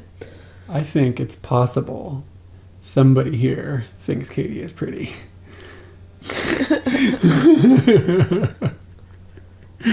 Look at the look on his face. He looks entranced, Katie. Those motherfuckers look related. I think they were all cousins. Yeah, I know. And they really look related. Yeah, some of them look like they're brothers closer than cousins. Yeah, I think...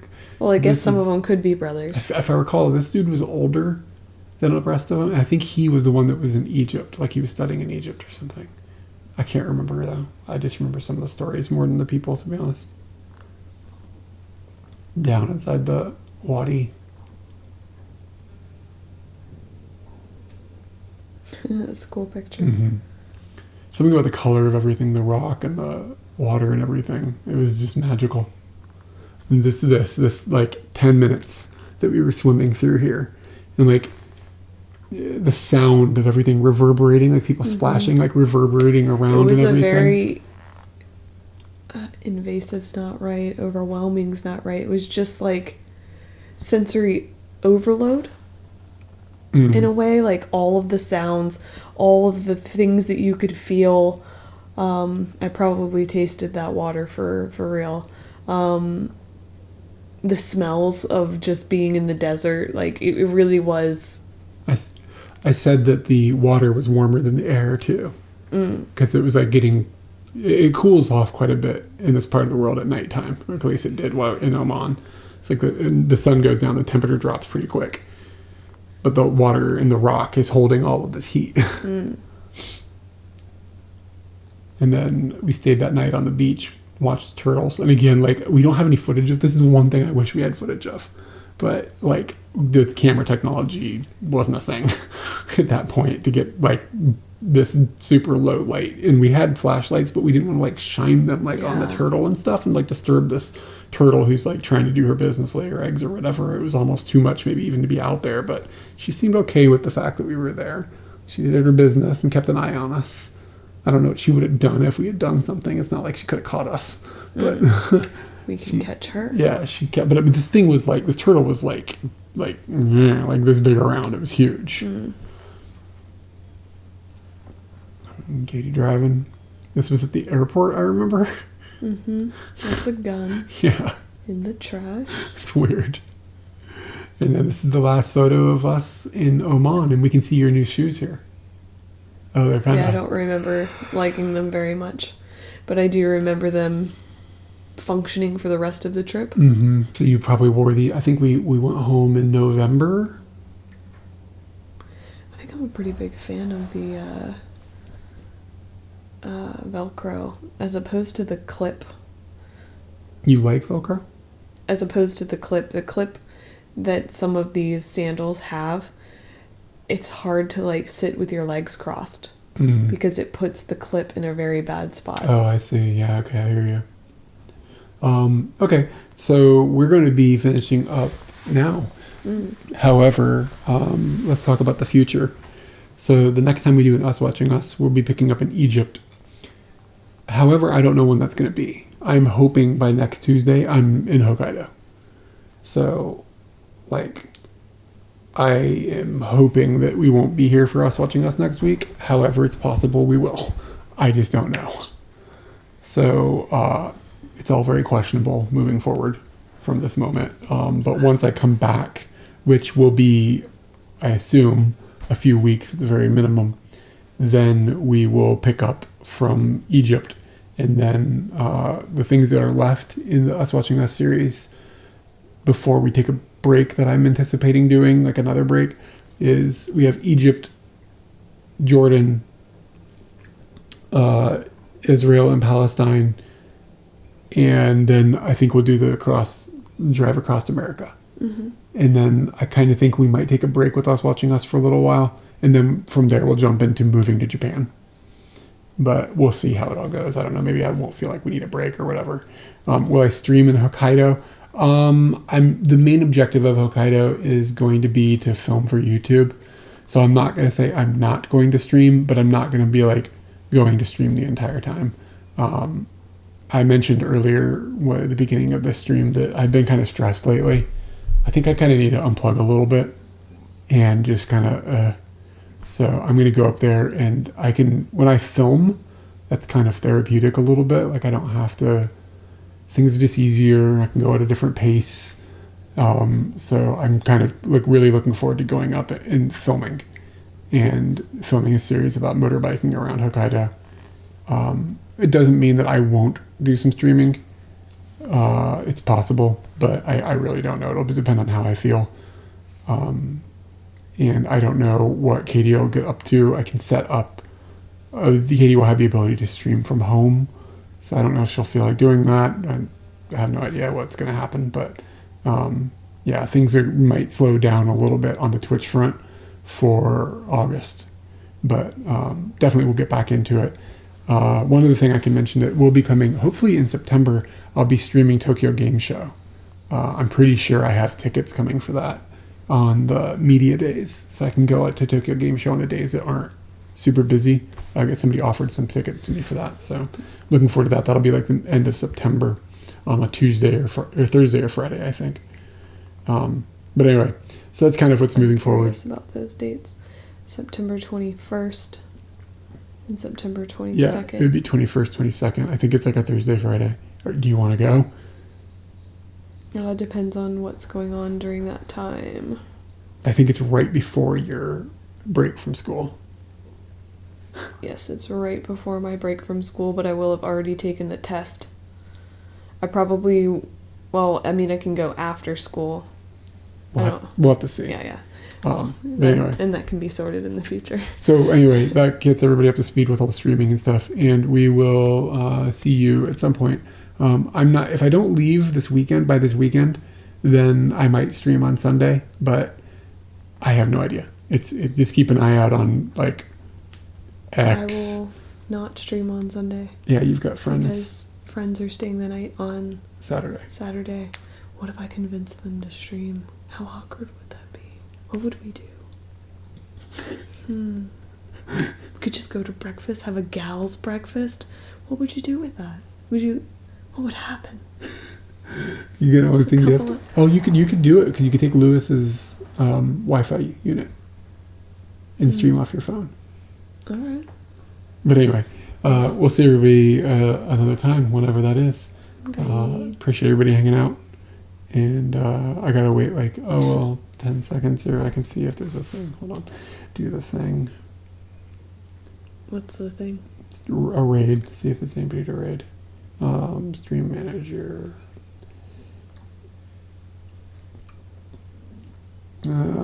He's wait, no, he's back.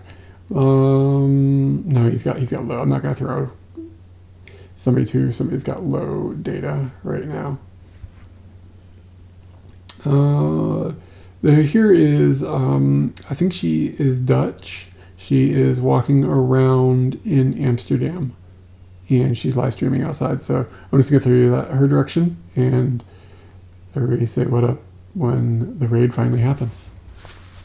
Oh, so now you can't tell it to send you automatically. You have to wait for the 90. Yeah, if you do it the way that's easiest to see who's doing what before you start the raid. Then You get stuck with the 90. Yeah, there's no perfect. Raiding is a pain in the ass. There's no perfect way. I think this picture's a reenactment because it seems pretty good. Who's reenacting who? You guys do kind of look the same.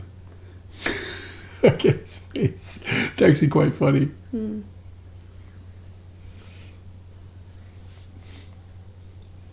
Do we come here often? What do you mean? Do we come to... The couch? The couch? Yeah, we come to the couch all the time. Daily. If you mean, do we come to Twitch often? Usually a couple or a few times a week.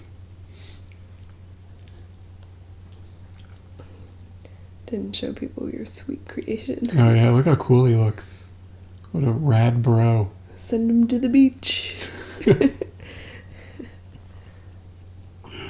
Okay, so when it gets down to 10 seconds, Then you really start panicking about like having to say goodbye. yeah, see y'all later. Oh shit! Oh man, only 10 seconds. We've got to say all the things bye. It's gonna cut everything off at some point. It's confusing. Bye.